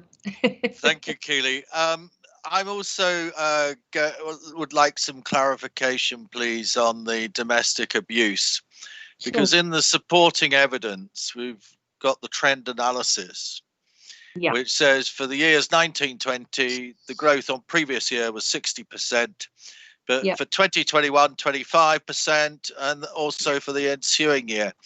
Can you sort of talk about the rationale for that? Because I don't know whether those growth numbers are big. You know, can you give us some background on that? Yeah. So the difference between the 1920 and a 60% growth from the previous year, I think what we've also done is there was a little bit of underfunded that went out into this particular. So to John's point, having people actually on point and having a ring-fenced team, there was a little bit of underfunding going on there in terms of the budget. So in terms of the referral numbers, you know, any number is big, isn't it, really, Graham, on this particular topic? But it is growing. And I think what's a worry bead for us, I think is probably the right phrase, is actually it's growing further.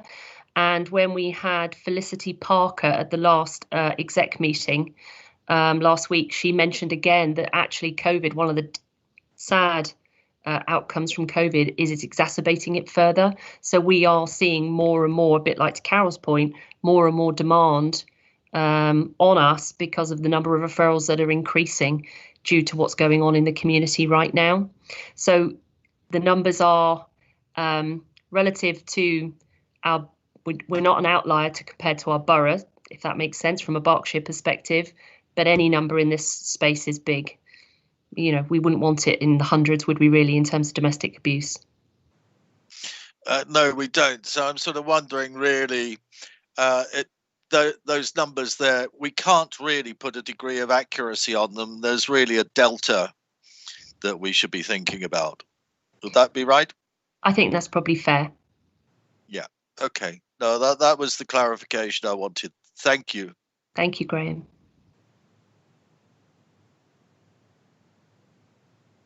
Thank you, Graham. Alison.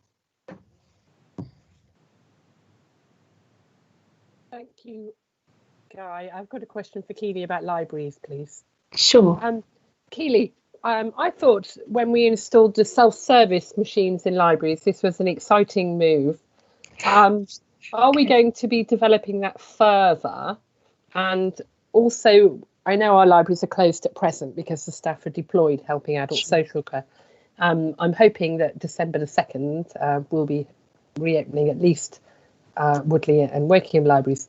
Is it possible for those machines to be used at the moment because of COVID, and restrictions on touching things? So a couple of parts to your question there.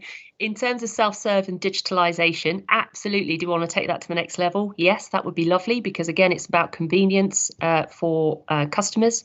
Those machines are currently sat inside the libraries because I appreciate at the time, hindsight's a wonderful thing.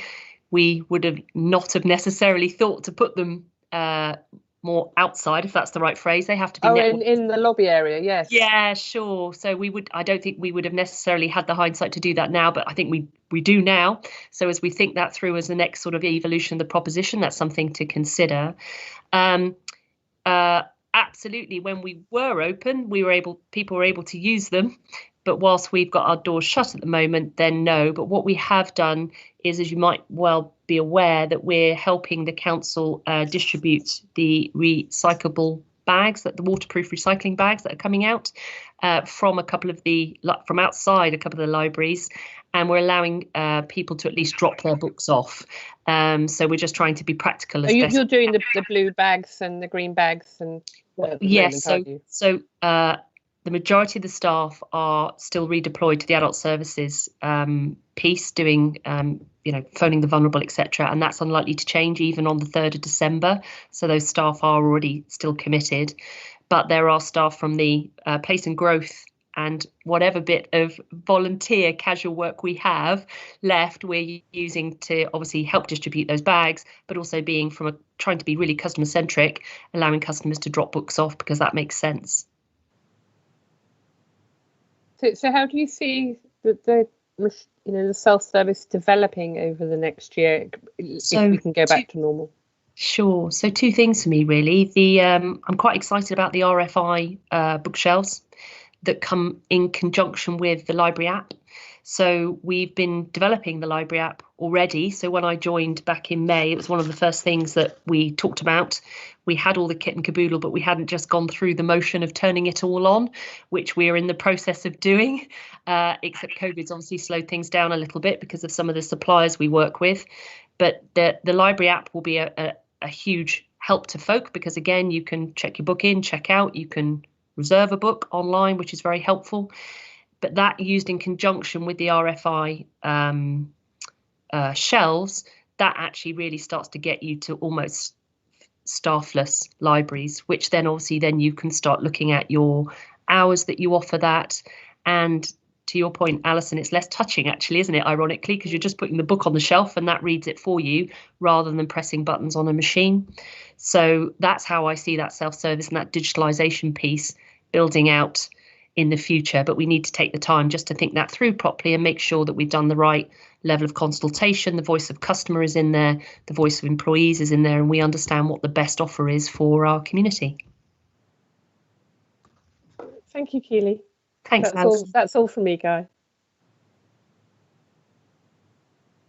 Thank you, Alison. Abdul's already asked a question, so back to you, Clive.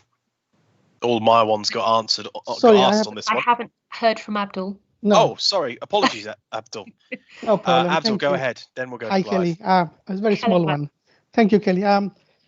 Regarding domestic abuse, I'm not going to go into too length, but just like to know who will be.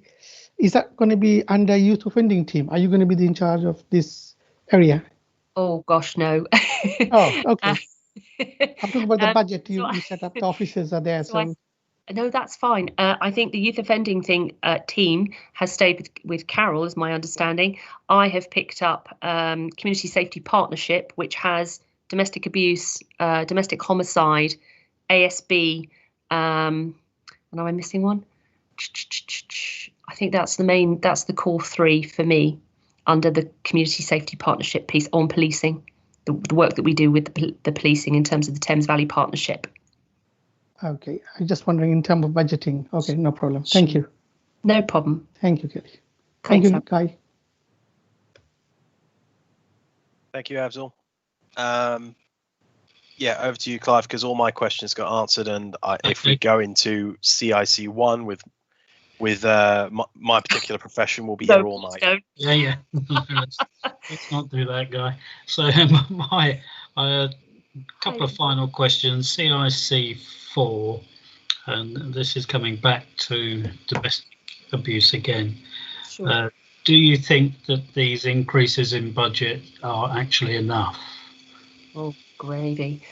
So yes, they should be. And actually, the work that the team are doing over the last few weeks, actually, they've done a sterling job with all the stakeholders, is trying to get this recommissioned to try and bring that number down slightly.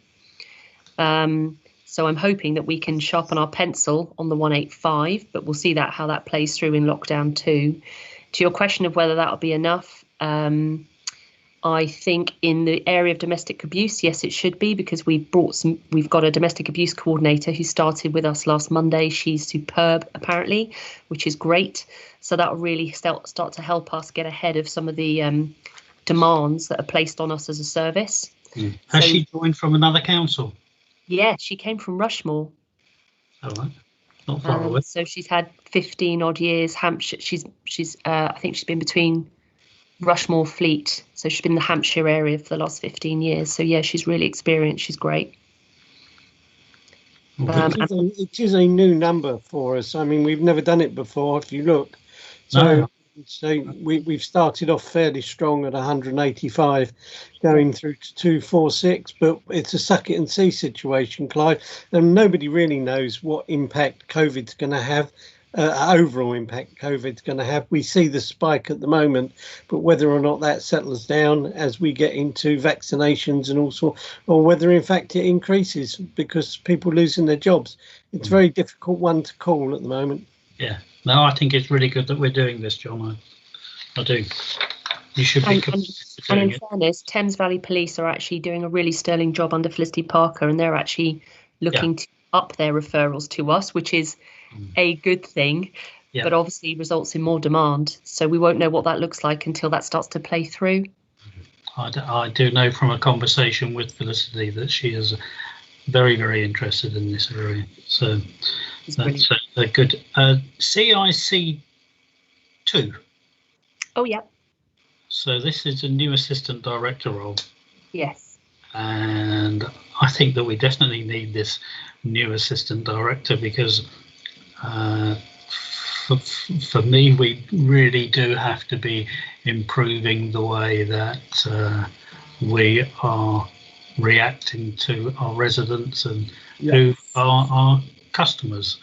And historically, and I can see that it is changing, but historically it's always been that the council knows best, and the resident can from time to time be seen as a bit of an irritation and stopping somebody from doing their job. But I can see that is going to change, and if you're having a new assistant director to be ensuring that happens, then that is very good and to be welcomed. So well done for getting that extra post. Yep, I'm really excited. I hope it'll make a material difference. Okay, that's it, Guy. Thank you very much. Thank you, Clive. Thank you, Keely. Thank you, Clive. Thank you, Keely. This is interesting. I think this is very useful information, and personally, I've got no further questions from this one. So we're moving on now to resource assets and growth, and I believe it's over to you again, John. Yeah, thank you very much, Guy. Right, okay. I'll just run through these ones for you. The first one, RNA 13, basically, the reason we're losing this facility is we're driving the one of our relief roads through it, so it needs to be knocked down, so we need to relocate it, and these are the costs of relocating that, so we don't really have much of a say over that. Financial administrative support to social care and services. I mean, this very much is the line that Graham's been pursuing. Each major area has a financial, it's not really administrative, it's a financial support, who has a dotted line responsibility to Graham. So it's a bit of a case of we're here from head office to help you, but at the same time it allows us to make sure that some of these areas, especially areas which are statutory, such as adults and children, where we don't really have much control over what comes in the door, at least we will hopefully get the best outcome, because we use the money that we've got in those areas to the best advantage, and we very quickly pick up any changes that may be happening, and that's obviously been the flavour of this evening with Paul's questions. How do we know it's going to be? Well, I guess my answer to that question is we don't, but statutorily we've got to deal with it, and we've got to deal with it the best way we can. These finance people have proved to be very helpful in putting this budget together, not only from the point of controlling what goes on, but as you've seen tonight, there has been some completely new lines of budget that's been inserted, and where especially in children's services, there was a row of noughts which weren't there before, which would indicate but we were spending the money, and for the first time, I think, which is really important, we're recognising we spend that money and it's not going to go away. It's not special items, it's a long-term commitment, so we have to make sure that we start to budget for those things. RNA4, again, I mean, this is a budget to underwrite the demand growth in administration cases and case owners across the council. Again, it's all about, it's not administrative support. What it really is, it's about budgeting. It's making sure that the money that we spend is rightly directed, and if we need to move money around, we do it in such a way that it has a minimal impact on those that lose and the maximum impact on those that win. The SLS resource required to meet the demand for legal services. We are spending more on legal services, and I guess people might ask why that is, but if you look how successful we've been with some of our appeals, and I point at the appeals where we've used quite a high-powered barrister. We don't lose many appeals now. I'm glad to say. I mean, they've done an excellent job of protecting the Coombs, but that costs money. I think that the whole Coombs debacle probably cost us about £100,000. So it's only right that we reflect that in the costs that we're incurring. I'm also hoping, and you will saw that they were talking about the way in children's servicing, the way children's services, the way that they commission legal, I would like to think we gain a level of expertise in this area.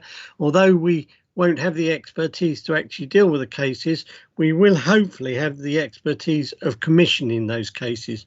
So where some of the savings that Ulla, Corinne and Carol were talking about, I'm hoping will come from more efficient commissioning, where we've got lawyers talking to lawyers, if you like, or legal people talking to legal people. So when we don't actually need a barrister and we can get away with somebody of a lower status, or we need a paralegal rather than a qualified legal, but we get the same outcome. I think it's really important that we understand that. We could just move on to the next one, Graham. Okay. These are my savings, as you can see. I mean, income generation. This is from financial property investments, and also it's in the excess of the financing cost. It's somewhat depressed next year, and that's taking into consideration COVID, but in the following year we're hoping that that will pick up and start to motor on at the sort of level you see there. Wokingham housing, we haven't shown all the profit that we've made in Wokingham housing, again, because we've had a year where we had a good year up until March this year, where we did make £600,000 across the three companies, which was a turnaround of about 1.4 million on the previous year. But we're being a bit more conservative because of COVID, the slowdown of building homes, and so for next year's budget we've put in 200,000, hope rising to 400,000 in the years following on. There is also income there from solar income, solar generation. That comes in two forms. We've already got our own solar assets which are generating income, but in year 2, but in year 2 and 3, I should say, you will see that RA16 and RA15 indicates that we're going to do some capital investment, which will we'll do two things basically. It will, with regards to the solar farm, it adds to or detracts from, if you like, from the carbon footprint that we've got, and makes us commits us to our climate change agenda. And on the crematorium, we do need one in the borough, and it's something that we're seriously looking at. We're doing a study at the moment, but we believe we're probably going to go ahead, and that's the sort of income that we would be expecting for the first 2 years on that. Early payment, we negotiated early payment is with a company called Oxygen Finance for early payments, and because of that we've got a discount scheme. In the first year it's relatively small, but that ramps up, as you can see, in year 2 and year 3.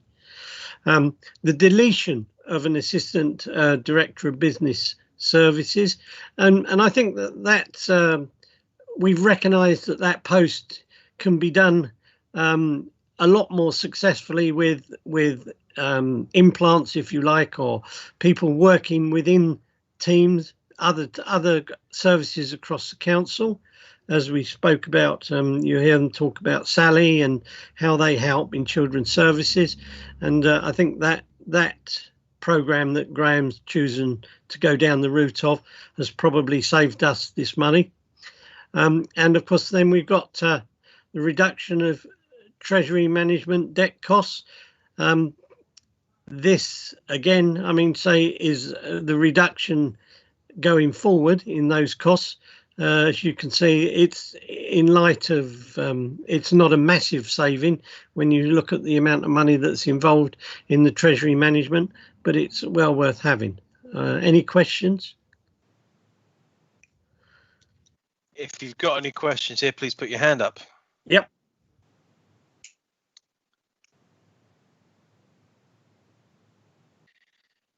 Okay, we're going to go with ladies first. Shirley. Thank you, Chair. Yeah, a couple of questions, John. Two things that are very dear to my heart. One is council housing and the other is solar panels. So just a quick question on the 1,000 in 4 project. How many of those houses have we delivered thus far? Oh God, yeah, you're asking me. I think we've probably there's three stages to this. There's the houses we've delivered, and I think we've probably within the Wokingham homes we've delivered a couple of hundred houses so far. There's the houses that we're in full flow, and there's probably about 300 of those at the moment. And there's with the addition of Gorse Ride as well. But we have a target, and we've identified our target at the moment. We have 1,300 houses that we can deliver in this 4-year time span, provided we get the planning and everything else right. The housing companies are now making money. In addition to that, because those 145 homes, they will not just be affordable. Some of them will also be social houses, and we're looking at the cap that's been removed from the HRA, because the HRA allows us to buy social homes and increase our number of social homes, which I think is quite important. It increased last year, but not by very many. I'd like to think we could probably put another 100, maybe even 150 social homes into that pot. So that's quite important. So it's on target, it's making money, it's not costing the council anything. And we're beginning to turn one of our poorer estates with poorer housing into something that people will want to live in. That's really good news. Thank you for that. And on the subject of the solar farm at Barkham. Don't say that. Nobody's supposed to know that. Well, it says it on the piece of paper. Oh, does it? Yeah. Okay, right. In the public documents, John. I'm sorry, it's out there now. I know it's out there. You can get out there. The solar farm in your back garden, that one. I've got loads of people ring me up saying, oh, it's a marvellous thing. And I've got loads of people ring me up saying you're despoiling the countryside. So you can't. Oh, heavens. You can't please everybody. But I'm very much in favour of solar generation. And I just wanted to ask a quick thing. Obviously, we've got an income stream and savings starting from 22-23. Just out of interest, how long will it be before the capital spend is recouped? Or do you anticipate? Again, I mean, it's a very, very early stage. There is a planning application being put together, but the life of a solar farm is about 25 years. OK, and I think that the recovery cost is probably 4 years. Can I just chip in there? I can't help with a specific answer to the question, but I can talk about the fact that when we put credits in, like this one, 300k, this is income over and above the capital financing costs. And a capital financing cost amounts to the interest on the borrowing plus a principal, a minimum revenue provision, which is a bit like your mortgage repayment. So this is credit over and above the capital financing costs. Yes. So you're saying that's profit. Okay, got you now. Thank you. But I would hope I do think that they pay back in about 4 to 5 years. Right. As little as that. That's really good. It's green profit. Yes. Green profit for our council taxpayers. And just one other thing, question linking the two together. Will all the new houses that are being built, these 1,000 homes, or as you said, maybe even 1,200 homes, will they all have solar panels on their roofs, or will we be relying more on the solar farm? I would suggest, I'm torn on this because I would like to think that all the houses that we build will be as carbon friendly as possible, but I wouldn't let that 100% carbon get in the way of delivering the homes. Yeah. You know, there's a balancing act there. I mean, I'd like to think that I expect as from next year we won't be putting gas in any of the homes that we build, because gas, the gas isn't going to be a fuel of the future because of carbon. Mm-hmm. So yes, I mean, we will do whatever we possibly can, but it won't be at the expense of delivering. I mean, if I couldn't afford to deliver, if I could deliver 20 20 carbon friendly social homes, I would much rather do that than to deliver 7 that were 100% carbon neutral. Yeah, yeah, no, I get that. Thank you very much.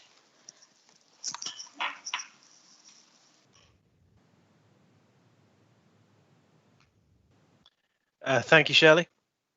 Let's go to Abdul. Thank you, Guy. John, good news, RA16, RA17. Does that mean our resident will get electric cheaper bills in the futures then for those investment?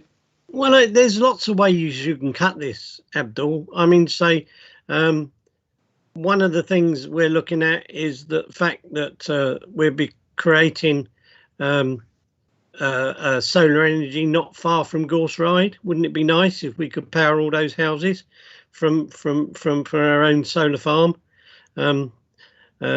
So yes, I mean, say there's going to be, it's a balancing act, isn't it? It's a balancing act between saving costs, being green, and making a profit. As Abdul, as this is set out, I mean, John Kaiser is absolutely right, and of course, there's other initiatives in the climate emergency arena that we can do to help with our residents, help our residents become more climate neutral. But as these are set out, this is a credit for our council taxpayer. So in that way, it's all of our council taxpayers benefit from the income generated through these schemes. Fantastic news. Thank you, Graham. John, other one is RA2. You've mentioned about, budget underwriter across the council, creating a budget underwriter across the council, which I don't seem to be, very keen on to hear that. So what does transformation program has given you then? Well, it's not about. I guess, Abdul, the way I see it is, as a council, we've tended to work in silos, right? People gone off and done their own things, but more and more we're finding that there are savings to be made by different departments working with other departments, because a lot of stuff they do is common. And so we can identify those commonalities across the council. Okay, and what I'm not talking about professional frontline children's services being carried out by somebody, but some of the administrative tasks and some of the budgeting stuff and the control of the money, that there's no reason why that can't be done across the council, rather than just leave it, and which leaves the experts in children's services and adult care to get on with doing the job. Yeah, and if I can add to that, Abdul, because when John introduced this, he talked about insufficient budgets that had to be put right. We, this council, over the last maybe 4 or 5 years, have made 2 significant reductions in the administration costs of the council.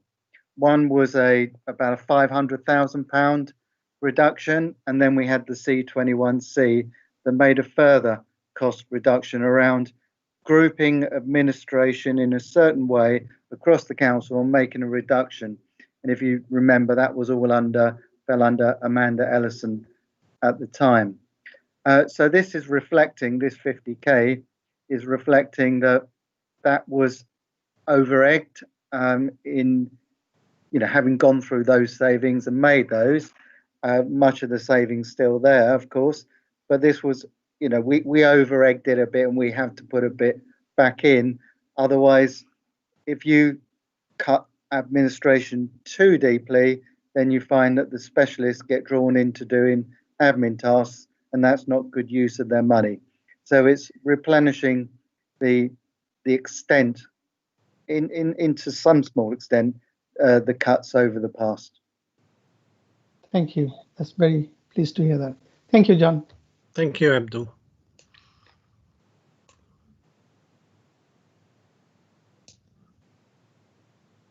Guy, you're on mute.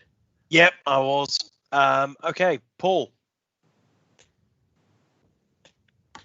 Thank you, Guy. My first point, actually, I agree with John on RA5 that that should be shown on a particular budget line. I think it's the right thing to do to actually track what those real costs are. I think that's the right move there. So that's a good thing.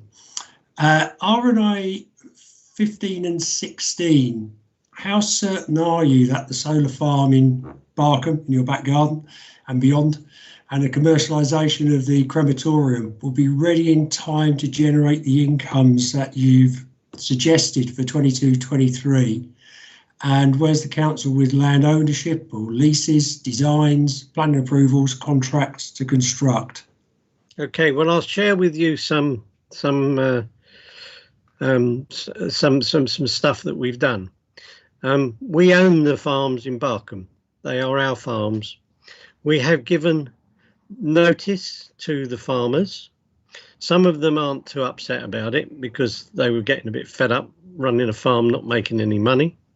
So the land ownership is not an issue. We know that there's a massive pylon that runs right through the middle of the farm where we're building the solar farm. So that helps significantly with infrastructure.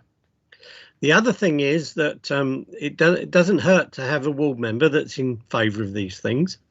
And I've got a lot of support. As I say, there are people that definitely want to see the solar farm, and there's people that back onto it who definitely don't want to see the solar farm.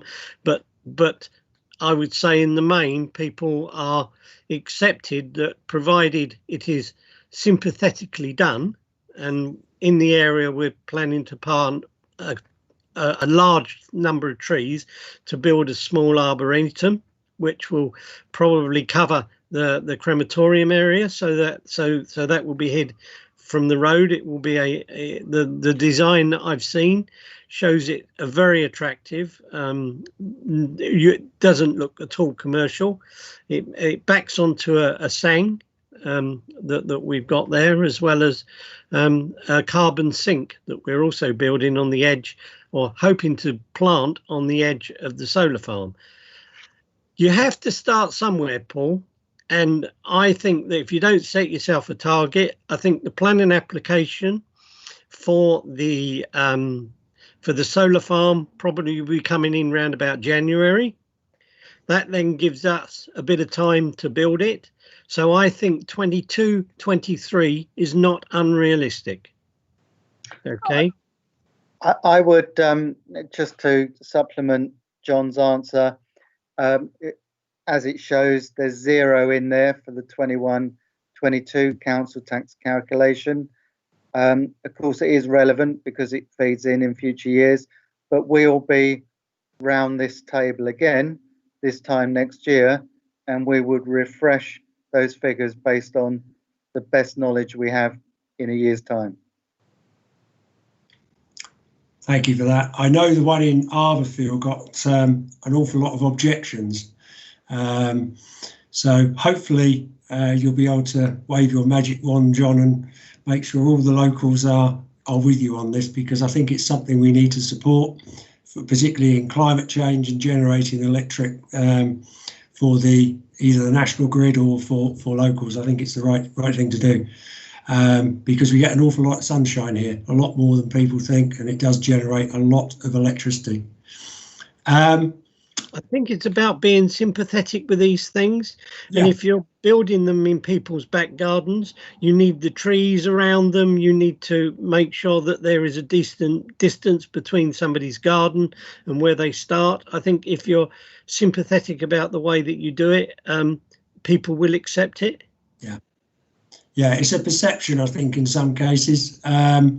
that they suddenly think there's some industrial big farm being put there when it's actually not. It's something which remains virtually the same, except it's got green generation on it, and it's the right thing to do. In some locations they put sheep in there still to cut the grass, so it's done as a double, really. It's so better than 700 homes, let me tell you. Exactly. Just on RA21, the additional activity expected to bring in new income, what factors have been considered there, especially with, you know, the impact of coronavirus and people being possibly unwilling to come forward and do things? And I noticed you've got ice rinks in there. They're pretty expensive to run. That's not mine, Paul. I'm going to step away from that because that's Perry's, and it will be. I don't want to. That Perry's going to talk about that in a moment. So, although it comes partly in my area, it is Perry's executive. Okay, I'll come back to that one. The other one, I think it was 14. Is 14 on yours? Yep. Is it? Hang on. No, that's Perry's as well. Isn't it? No, Perry's as well. Yeah. That's it on mine at the moment. Thank you. Because the others are leisure ones. Thank you, John.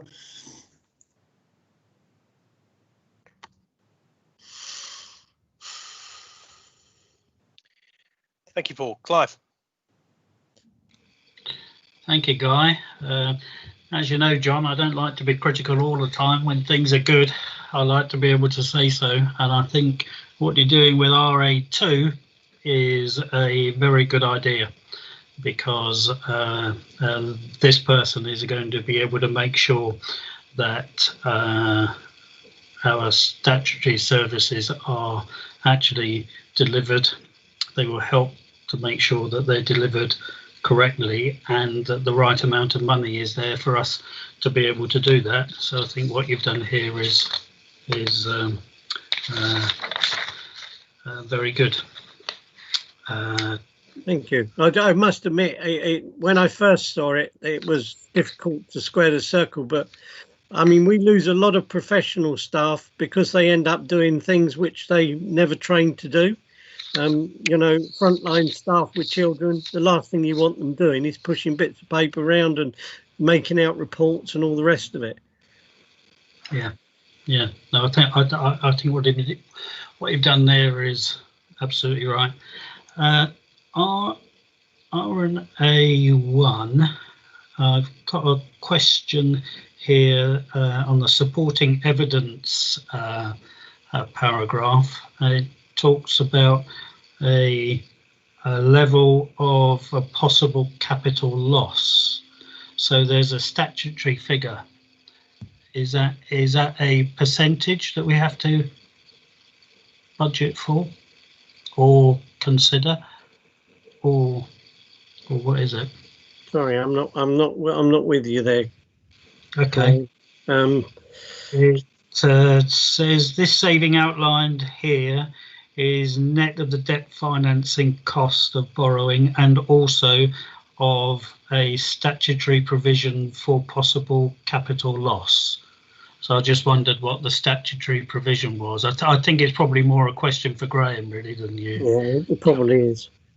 Yeah, I think that really is intended to mean the minimum revenue provision that we have to provide, which is there for that very such event. So what it's saying is this is a credit to the council taxpayer after covering the costs of interest of borrowing and covering the minimum revenue provision, which is effectively that impairment that you described there. So there isn't a statutory provision for possible capital losses? Well, it depends how you tell them. It's a minimum revenue provision. In the private sector, I think you would describe that as depreciation, which effectively is recognizing loss of value of asset. Whereas in the public sector, we talk about the repayment of the debt. So the debt is being repaid, has to be repaid over time, which effectively means if there was an impairment of the asset, the debt has reduced alongside that. So instead of I guess, so what you're saying, Graham, is instead of interest only mortgage, we've got a repayment mortgage. That's correct. Oh, good, because they're much better than interest only. Absolutely. Right. Also on that same page, are we confident that we're going to make these contributions? 960,000 and then 700,000. Which, sorry, what? Yeah, last year we made 960. We've just acquired one additional. We've acquired one additional supermarket, which I think is out in the public domain. And so to say that we're going to hold it at this year's number, I think is fairly pessimistic. Yeah, it's worth saying that this is predicated on realising 2% over and above the costs of borrowing, which includes that MRP. And we're currently achieving that. And the last published results that are on the website shows that we're over 5%, which is more than 2%, well above 2% over the cost of borrowing. So the current return on investment is, if we continue to achieve it in the way that we have to date, which we're required to in the policy, we'll achieve these figures. Okay, so this year we're going to make 960, so it is reasonable, as John says, to assume that we're going to do that again next year. Hopefully. Yeah, we've made more than 960, but okay. We've made a bit more than that then. Yeah. And so 960 is, I think, probably a fairly cautious amount, and that's the best way to be with the way that businesses are still going to be trying to recover from COVID. But what would be the reason for reducing it in 2022-23? Oh, the answer is we've run out of money. So this is based on, we borrowed £200 million, which has already been agreed, and then we seek to invest that £200 million in housing regeneration commercial assets. Right. If you added the 1660 to the other figure that's already stated in the template as 1.4 million or something like that, gets you to, sorry, 2.4, gets you to £4 million in total, which is 2% times 200 million. Right. So it doesn't assume any further approvals at this stage above and beyond the 200 million tranche already agreed. Right. Okay. All right. Can I move on to R&A 16? So this is the solar farm. Is this income actually realistic? It sounds like we are quite well advanced with our planning if we're going to be going to the planning committee in January. And are we right to be saying that the extra income is going to be dropping away? Because if from what John said earlier on, we look forward to, I think it's 2025-26, this is going to go up hugely because we will have paid then for the capital costs of these. Yeah, I mean, it's bad enough trying to predict over these 3 years, Clive, 4 and 5. If I could do 4 and 5, I think I'd be working in the city. You'd be a genius, John. Yeah. Yeah. Yeah. What I would add, Clive, is this area or this project's led by Ian Goff, who's our energy specialist, and he's commissioned a piece of work to really test this out from experts that have done this work and been successful in other parts of the country. So the figures are far from pie in the sky. Probably the biggest risk is going to be the date we can implement it, rather than the fact there's that level of income available. Okay. All right. It just seemed to me from what John was saying earlier on that there might be some real big benefits coming from this in 4 or 5 years. So something to be welcomed. And can I ask about RNA 15? I'm assuming that those figures there of 110 and 109,000, that is net profit after the cost of building the crematorium. That will be that will be the operating profit, Clive, after we've paid the interest on the funds, and and as I said, paying back the mortgage or any borrowings that we've got to do it. So that will be what's left after that point. Okay, yeah, that's fine, John. Thanks. And then RNA 18. This is an early payment program. And I'm a little bit confused, so I'm sure it won't take you long to put me right.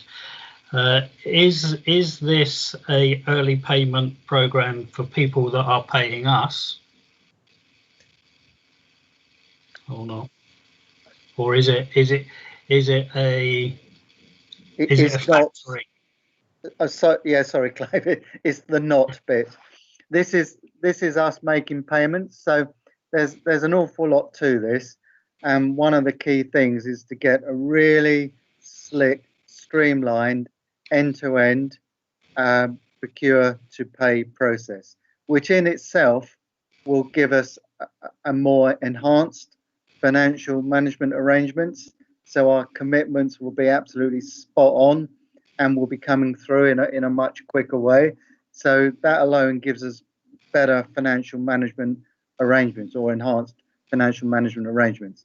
What it will also do, it will enable us to make the best of our cash flow position, because we are generally cash rich, and we can only invest those in very modest income generating areas.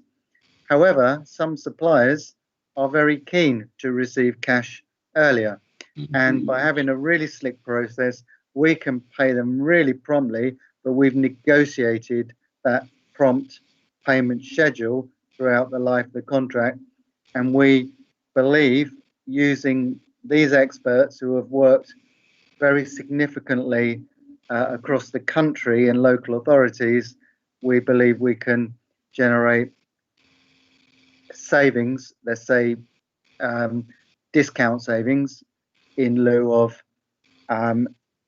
small investment opportunities foregone. So that benefit of us losing the cash but getting the benefit of the discount, we believe will rise to £200,000 over those 3 years.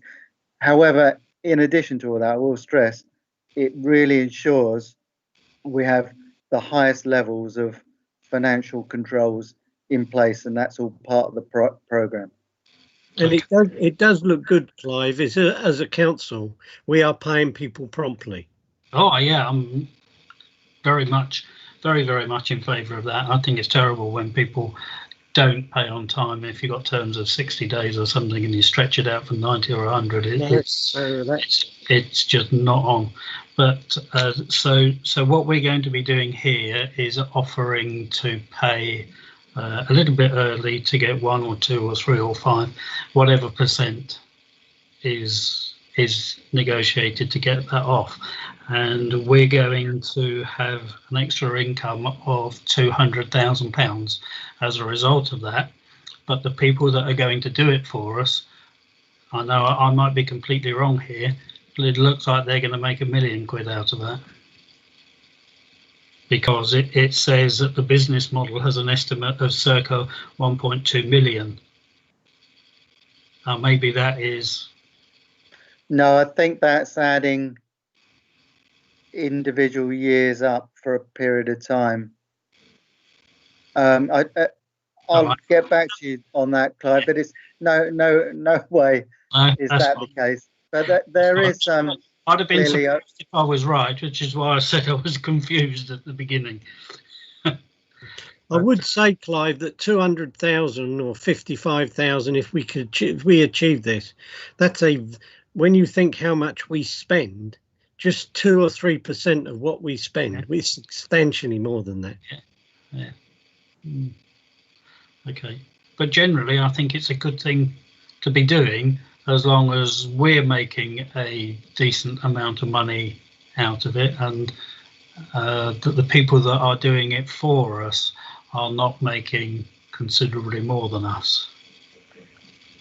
Yeah, Clive, I will get back on the figures, but one of our most tenacious negotiators, Bob Watson, leads this project. So if it was anything other than a really good deal for us, I would be very surprised. Wouldn't want to be up against him. Okay, I think that is it. I'd hope so, Clive. You stole 3 of mine. So mine are gone. Yeah, there is another question. RNA 20. So we're going to make a fairly big saving here. Treasury management debt costs 350,000, and you really think that we can do that and then maintain that 350,000 for another couple of years? Yes, I'll take that, John, if that's okay. Yeah, by me. Yeah. I mean, it's one of those lines that looks dead easy, but actually there's a whole host of work behind this that the finance staff do with our Treasury management advisors, and it involves all sorts of getting the optimum position between external borrowing, internal borrowing, much tighter understanding of the cash flows going forward, and that starts from today. You know, this isn't, although it appear in 21-22, there'll be some credits appearing in the revenue monitoring in this year. So yeah, we're confident we can achieve that, but it will be an ongoing review and consideration process between all of the money, the inflows, the outflows, and the various loss of interest versus interest where we can gain money, or even rescheduling and restructuring PWLB debt. But we believe we can do that. It's not a dead cert, but it's a reasonable target for us to be aiming for. So I would answer in the way that Carol responded. It will be our best, given our endeavours and our capabilities. This is a reasonable savings line to put forward. And I would not be expecting to come back to say we failed, but I couldn't rule it out as an impossibility. None of us would be expecting you to do that, Graham. I would just say as well, when you look at the level of our internal balances and the amount of money we've got, £350,000 is a relatively small number. Yes, 1%, is it? Well, it's not even that, Clive, I don't think. Okay, all right. Okay, all right. Thank you very much, Graham, John. Thank you. Thank you.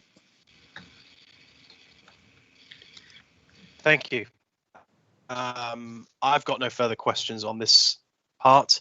I think there's some very good schemes here. I think there's some very good savings measures and some also just complete logical things. So yeah, very good.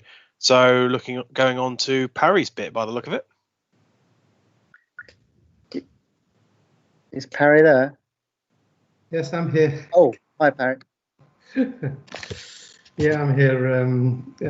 Graham, John, good evening, everybody. Hello, Parry. Hello, Clive. How are you? I'm very good, thank you. Are you? Good. Yeah. Well, yeah. Ducking and diving as usual, because you don't know where the next bullet's going to come from. So, leisure, which is part of Graham's outfit. The enhancement of Cantley Park, which is going well at the moment, and simply there's going to be additional facilities there, enhanced facilities, and therefore additional income. The 3G pitches, the upgrade of the pavilion, including a new cafe there. The 3G pitch, of course, will have drainage, proper drainage, and therefore it's available throughout the year and bringing a very nice income for that lovely project that we're developing at the moment. The review of fees and charges for leisure services, these are new programs for our older citizens. There are exercise programs called Shine, as everybody remembers it. There are preventative programs also for working active kids, disability for children and adults, socialization in care homes, and new activities including indoor and outdoor cinemas, of course, and of course, as it was mentioned by somebody on ice rinks.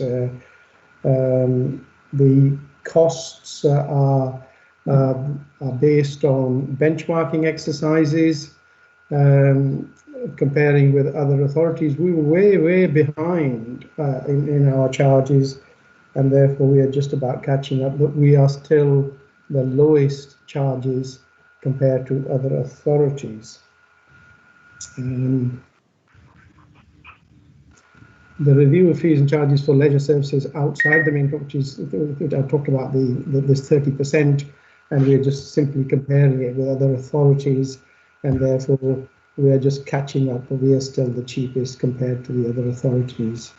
Happy to take any questions on that.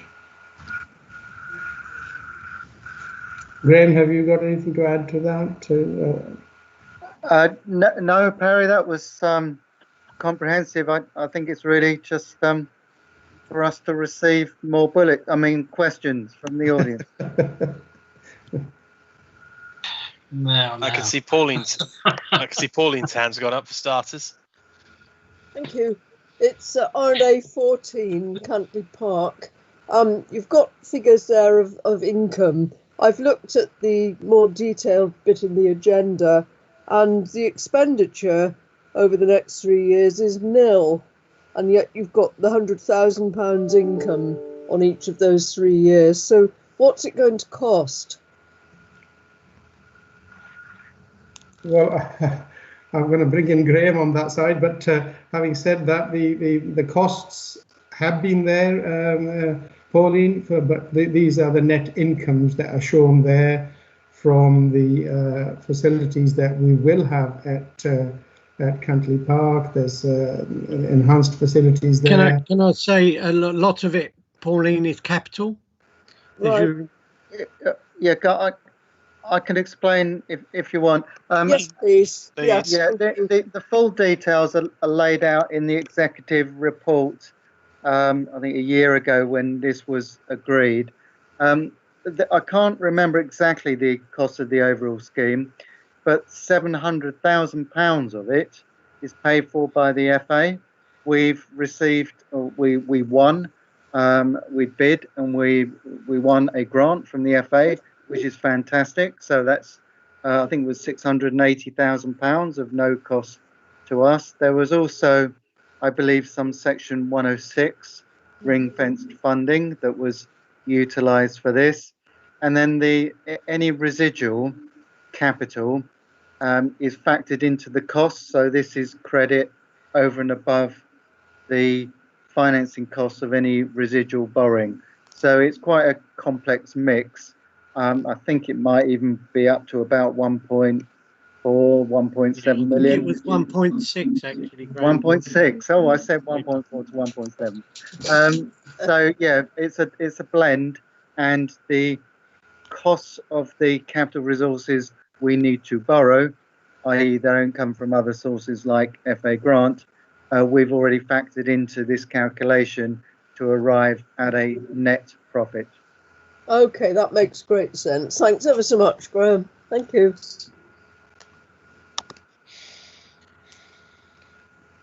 Thank you, Pauline. Clive.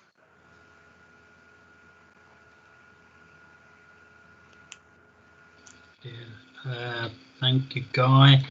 RNA 21, we're looking to be getting some extra income from our leisure services outside of the main contract.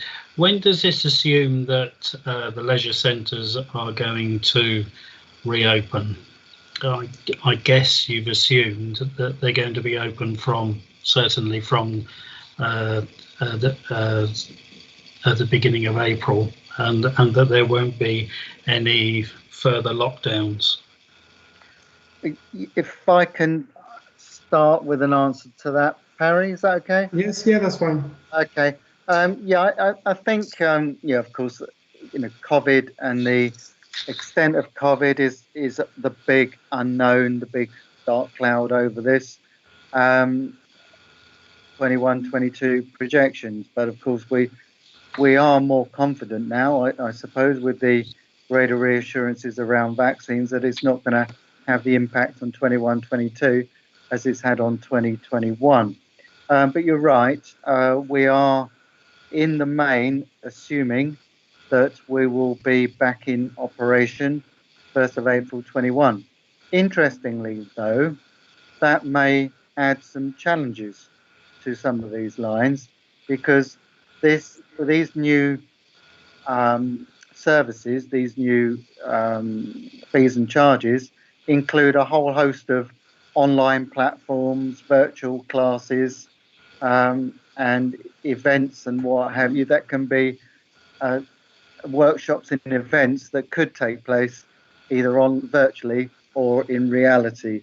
So it's probably fair to say we are hedging our bets a bit on the new program schedule, because they speak very much to an online world, a virtual world, as well as indeed, even when we do come back after COVID, some people actually might prefer to stay with the virtual classes that have been created and will continue to be offered. Yeah, okay. I was going to have another question. What usage do we assume for the leisure centres after COVID? Is it going to be 80% of pre-COVID or 90%, or are people going to be so pleased that they can go back that it's going to be a lot more than it was? But who knows? Yeah, and it is one of those risks. We don't know. We haven't factored in a big dent. And actually our special items and our general fund balances tend to be the way that we would deal with those impacts of COVID, which of course it wouldn't be right to assume that was an ongoing state for the 3-year period. So it would be the most appropriate way to deal with the finances from a council taxpayer's perspective. One should try to deal with blips through balances and reserves as opposed to hardwire it into the council tax calculation. Okay. Yeah. And the last question, RNA 24. This is a review of fees and charges for leisure services outside of the main contract with a 30% increase.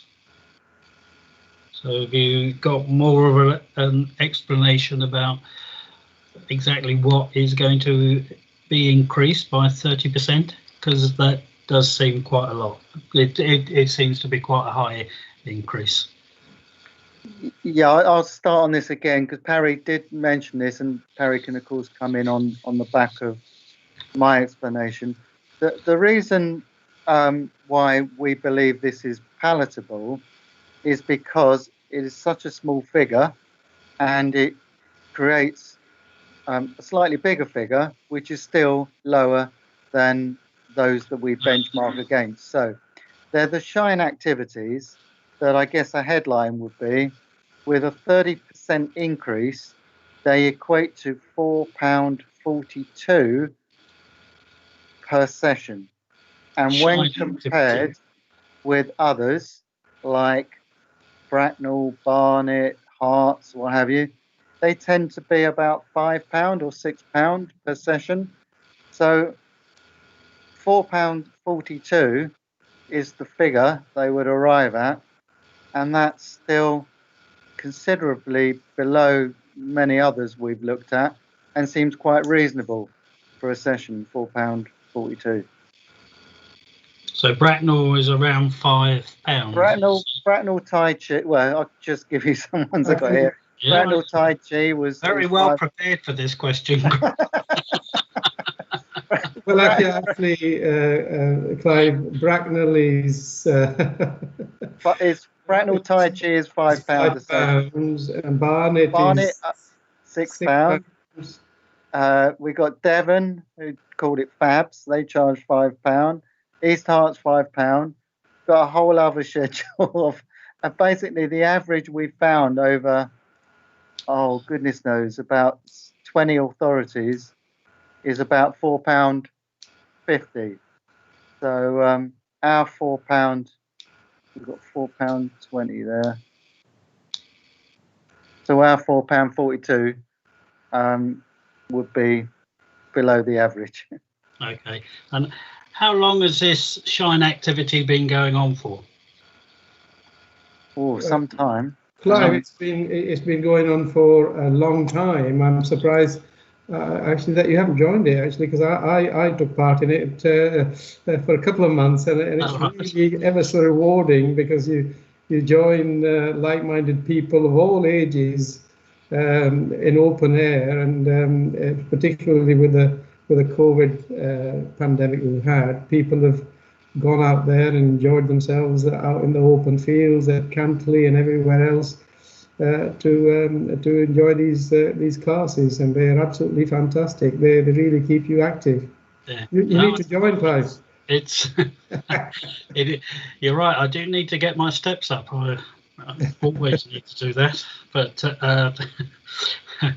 the point of the question is, why didn't we do it before? Because maybe we should have done. We should have done. Well, I guess there's always the danger in if we find a significant line of efficiency or a significant ability to increase charges, there's always the danger of, well, why didn't you do it before? Yeah, and it would have been more palatable for residents if 5 years ago we'd increased it by 5%, and then 4 years ago by 5% and 5% and 5%. But I guess I would say to that, Clive, then we'd lose the ability of making £129,000 in 21-22, which is very much needed. Yeah, but you would have made it before anyway, so. Yeah, and you understand, Clive. Anyway, it's all hindsight, John. It's all 30% is not good for us. We don't like 30%. No. At some point, you've got to bite the bullet. Yes. Or you can't deliver the services. That's the trouble. Yeah. Yeah. Okay, that's me finished. Thank you very much. Thank you, Parry. Thank you. Thanks, Clive. Abdul. Thank you, Guy. I think Clive has asked 21 and 24 questions, which I was asking. It's not 30%, it's few pounds, which is good news for our resident as well, and for the income of our borough. Graham, my question to you, you echoes 120,000 from FA. Is there any other grant which is coming, which will contribute to those figures? Thanks, Abdul. The figure I said from the FA, I think, was 680 £1,000, which is obviously a sizable benefit for our community. Other than Section 106 that I referred to in my previous answer to Pauline, I can't think of any other grants that are coming in directly in respect of these. Although in terms of COVID, I can say that we are awaiting the DCMS to announce the guidance, the rules of engagement with regard to us being reimbursed for loss with regard to our leisure activities and the payments that we've had to make our leisure contractors, which have been legally required. So that's the only thing I can think of, but obviously that speaks to the COVID issue as opposed to anything else. Oh, that's another fantastic piece of work then. Looking forward to hear that. Thank you. Thank you. Thank you, Abdul. Paul.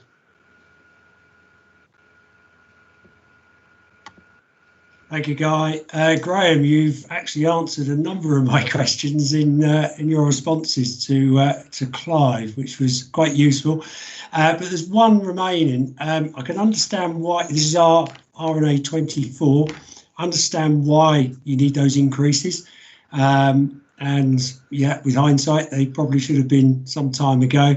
You've benchmarked them against others, and we've clearly shown that we are considerably lower cost compared to those. So understand that we need to get ourselves in line with those.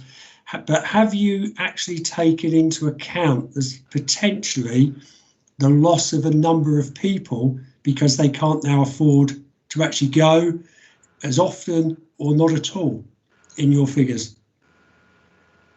Can I just come in there, Paul, before Graham answers that? I don't know whether you've actually seen these classes, the Shine classes in particular. There's a huge demand for it. There's a waiting list, and we are inundated with demand. People are really keen to join. The people from Wokingham, the elderly in particular, they are looking younger and younger every day. And they are really keen to join, and there is certainly a huge demand for it, and we're trying to cope with a waiting list.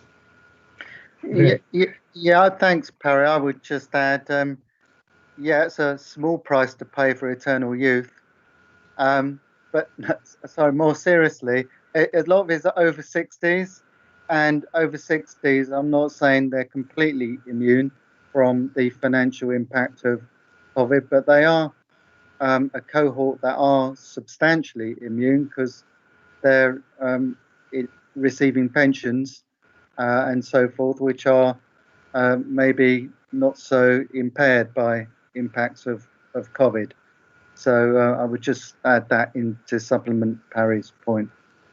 This is our RNA 24 you're answering.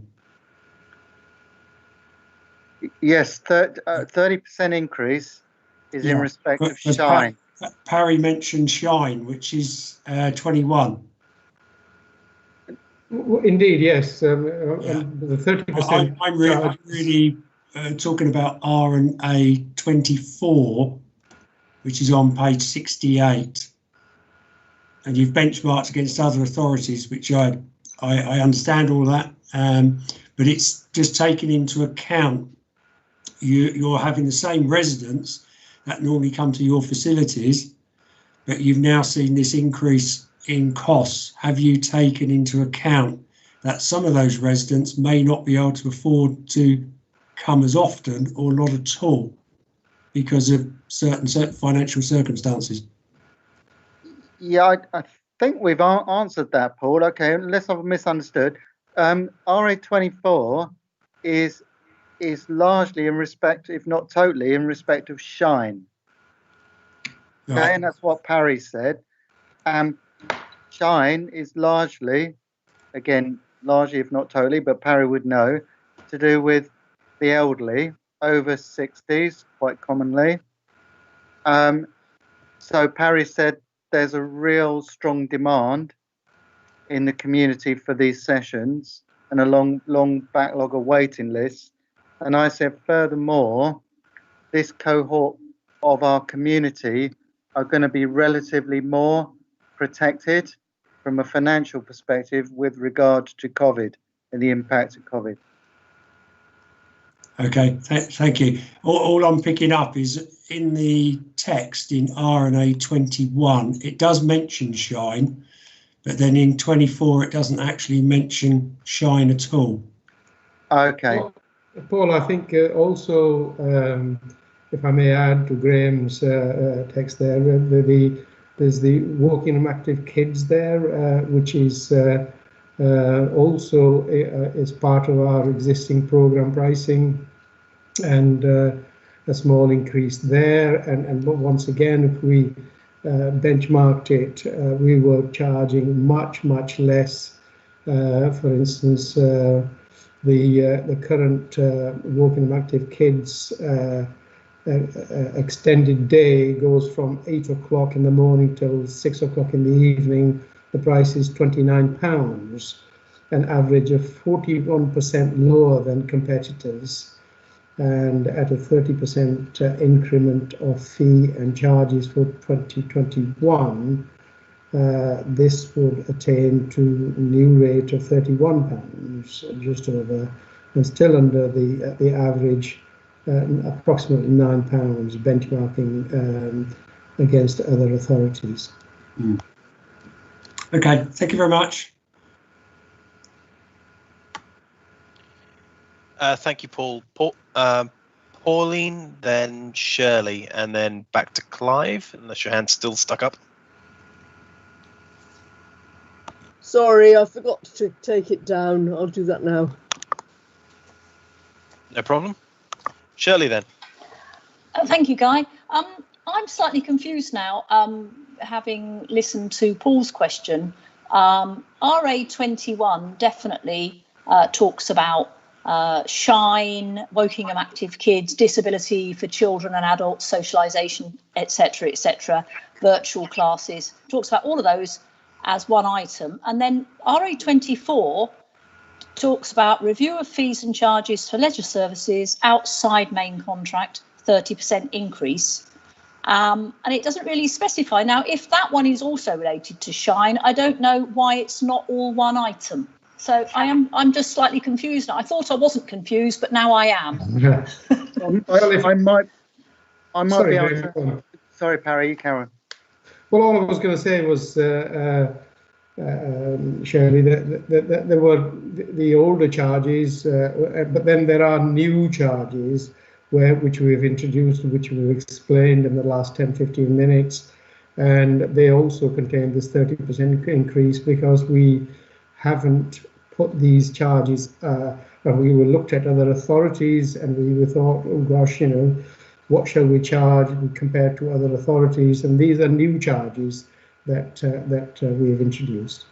Okay, so I get that in respect. So these charges on RNA 24 are charges for across the board, sort of all our leisure activities. So it's not just a cohort of people who, as Graham said, who can afford it. This presumably is all charges. So if anyone wants to go swimming, they get charged 30% more. No? No, it's not that. No. Who's it for? This isn't our general leisure charges, which are governed by, we're in a contract with Places Leisure. Right. These are two distinct issues, and they could go. I could have taken any one of those out. So they are separate things.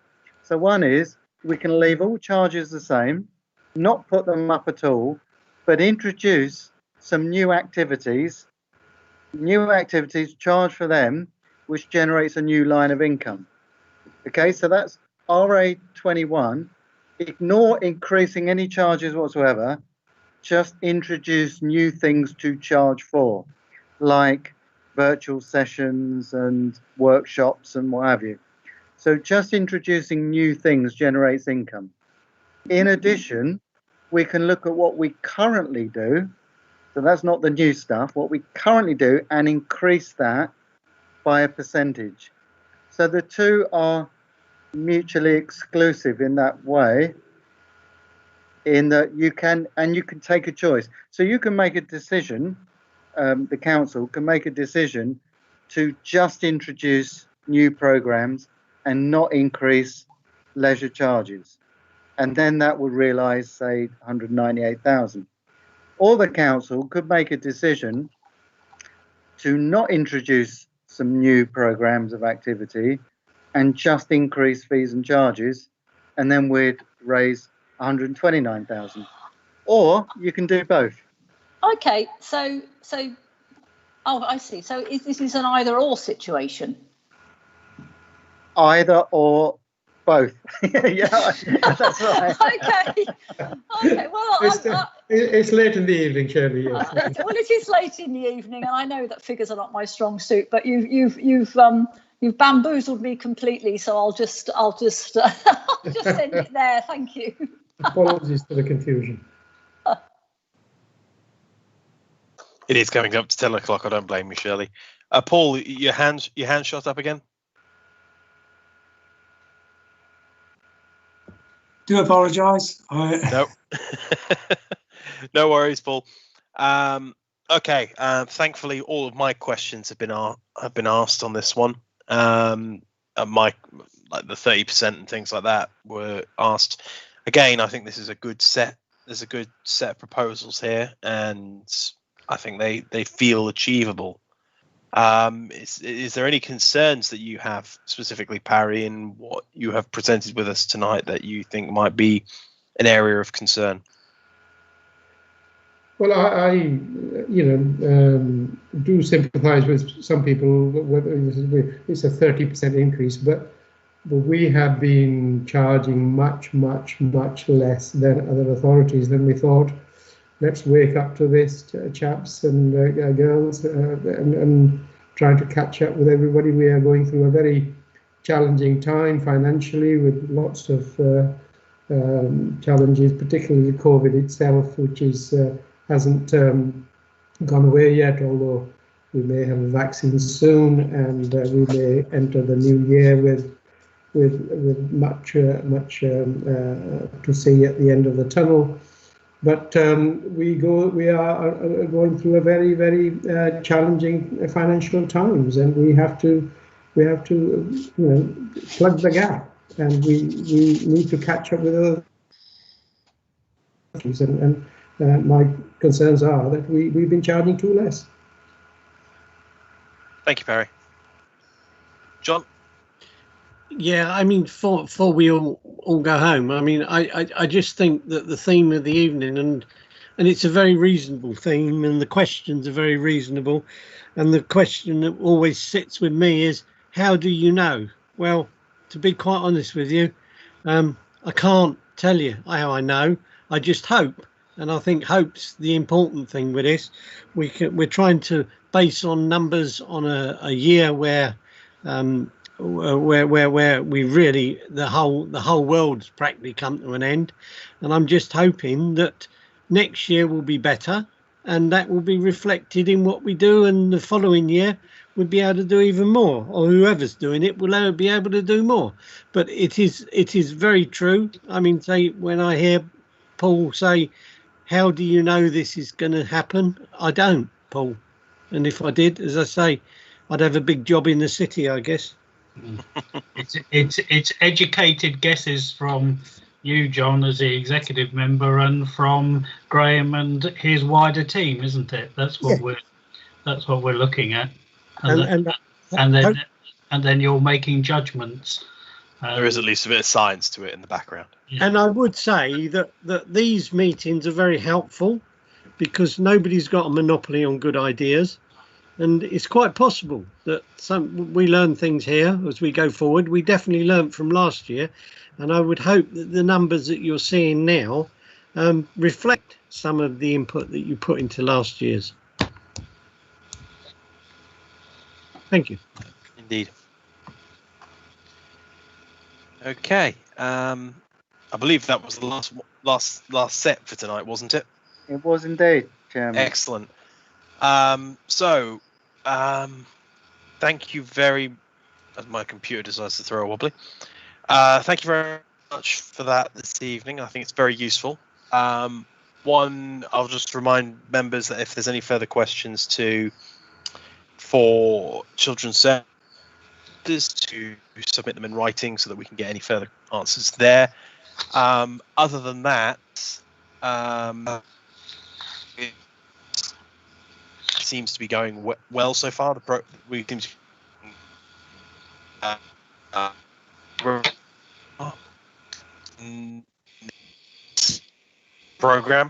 project.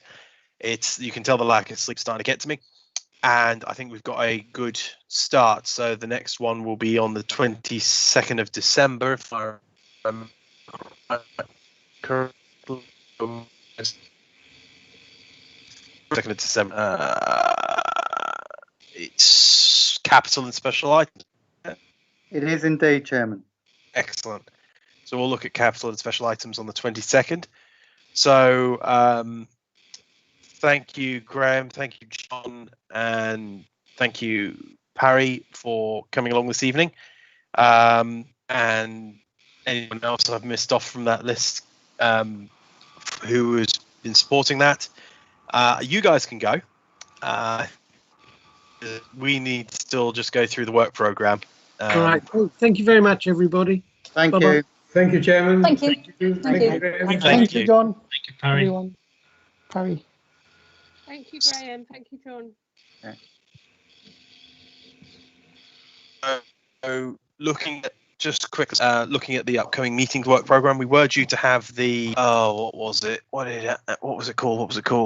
The audit shared services report, but effectively due to the ongoing situation that is well outside of the council's control, members of staff were redeployed, so that's been deferred again. I suspect myself and Andrew will have a chat at some point to find out when that will come back. I doubt it will come to December meetings, so it's more likely to slot into January. In fact, I can see it there in January. That will be happening, and then next meeting we've got the program,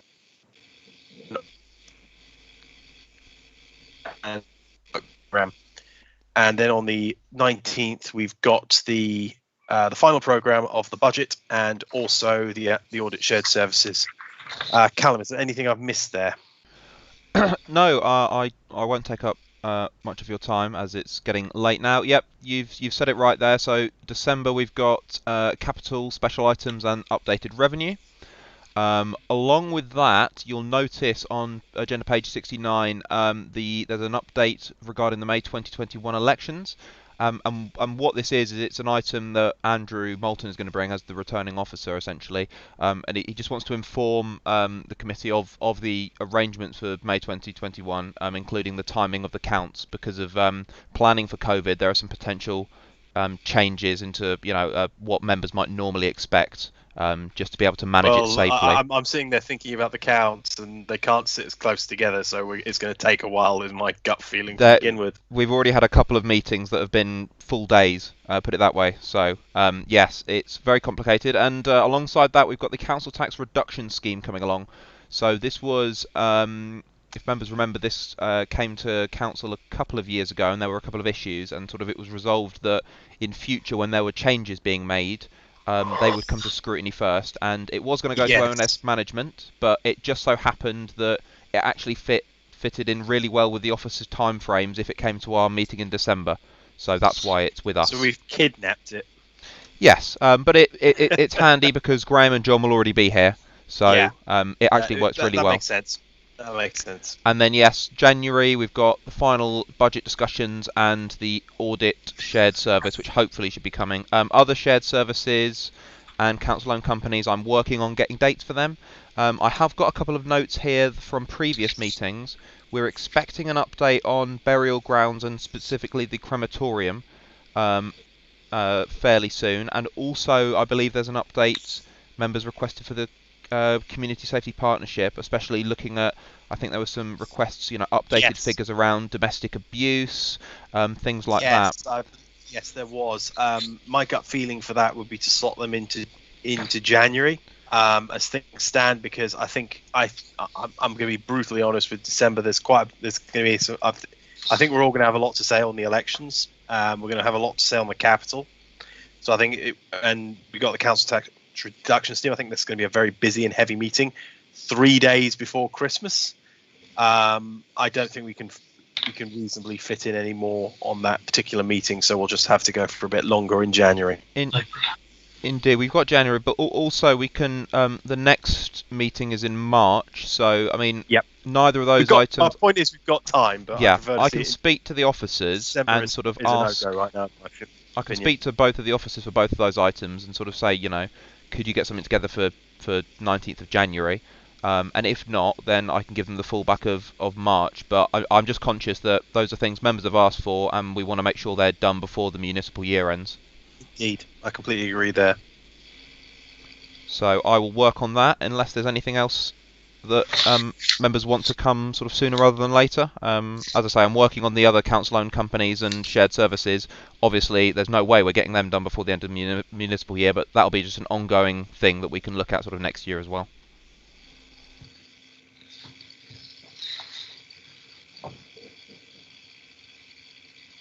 I'm hearing silence is golden here.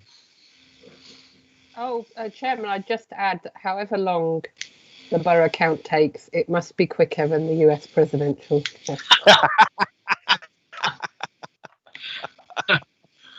Well, I'll give California the credit. They are having to count about the same number of votes that we have in the entire country.